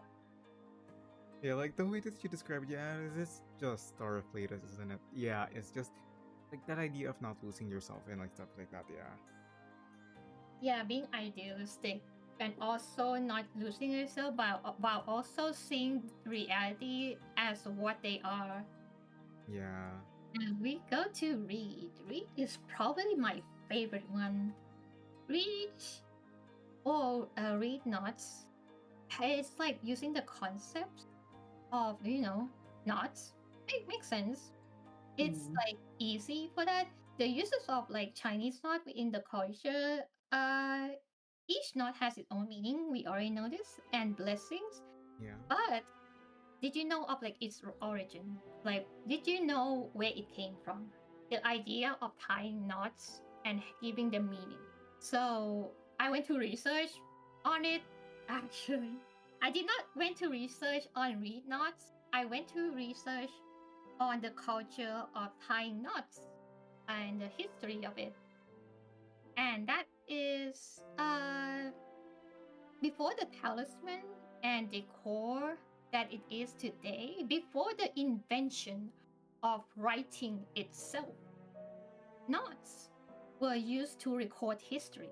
Yeah, like back in ancient times in China, as well as like other cultures. Actually, there's like the Inca also. Yeah, like I believe People the tie Inca knots. one was mentioned by Grandma in chapter 7 as her final trait. Yeah. Weipo, I believe. Oh, right. Weipo, yeah. Yeah, because now you're starting to see the picture, right, of why Reed's like journey has to be her untying the wind knots. Yeah. because she's technically like untying the history events, like actually in the story. Yeah. Like people tie knots as a mean to keep record. This is the core concept of Reed. The whole role in this story is the record keeper. Oh my god, she'd be a good timekeeper. I'm just kidding. Oh god. Like, I feel like I got the answer midway. Like, probably right from the start. I think I got the answer. Okay. Uh, What do you think is the answer? What do you think is like the big question? dog. Alright, Because you the got big this. question is the reason why it has something to do with reverse as a whole. Dog. Dog. Because these three are fighting against something, and they are using this as a means to fight the main antagonist of Reverse 1999. Can you guess? Can you guess what are they using to fight? And can you guess who is the real antagonist of this game? Deimos, you wanna go for it? I feel like the moment that we were talking about Paper Heron's concept, I was like, wait, wait. Am I actually understanding what you're going with this? Yes. Yes, do you want to guess? I How wanna guess guess, I first, don't. or do you want to guess the antagonist of this game first? I'm particularly guessing the specific concept or just like the specific theme of how you're talking about like the pattern of the characters. It's like cutting, recording, and Literature. mesh literature. Yes. Or in essence, This is actually not cutting, but more like Taoism. The way of Taoism. yeah. Do you want me to answer it? The only reason why I'm stalling is because I am hesitating. That's it. That's why I'm just like. If it's wrong, it's there's fine. You're not answering It's it. fine if Yeah, it's if you're wrong. wrong, it's fine. My first thought was like, oh, is it fate? Question mark? Or is it fate, time related, or the golden thread at least? No, but like No, thank God. no. What Thank God. what are these? What are these? What is Taoism, literature, and history? Recording history. What It's all does it recording. do? It's What does it have in common? it's trying to like prevent like the passage of time. Not really prevent the passage of time, but like Passage of time. fight against the flow Yeah. of time in general. Like Taoism, you're trying to Yep. extend something. Literature, you're trying to record something. I mean, like, and then similar to read with like her form They of try like to being preserve time. something. Yeah, it's the preservation against decay. Exactly. Yes, because the main antagonist of this game is time itself. It's time. But that yeah. is not the answer. What do you need to fight time itself? And it has been in since chapter 0 in the trails, actually. It's been like in the introduction chapters in the background Is it that it keeps bringing up. is it then It's the forgetting? No, it is the main conflict of this goddamn patch.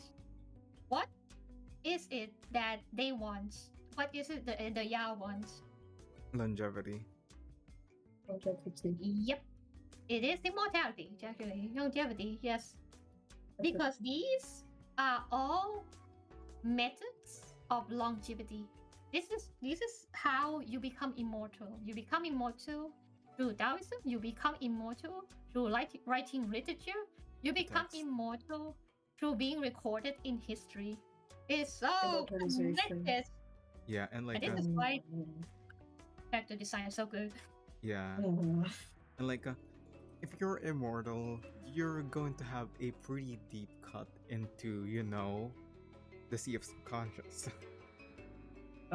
Yeah. Like either physically immortal or like thematically, metaphorically, or like spiritually immortal. Regardless, you're going to have a pretty deep cut in there. That is true. And also, this is why I made the entire chart into the character of a tree, the wood. Actually, this is a character wood in Yeah. Chinese Yeah. character. And we were Because talking about like nature. last episode about that fucking May tree. Yeah, that's true. That is technically a safe zone. We technically just put together the May tree. Yeah, if we think about basically it. put together something that can stop time, I guess. Well, something that can fight against the flow of time, more like. Yeah. Trees. Tree. Tree. I was Yeah, like, not I mean, very like, if you think about it, I guess that like property developer is right in calling it the immortal residences. Yeah. So like because it's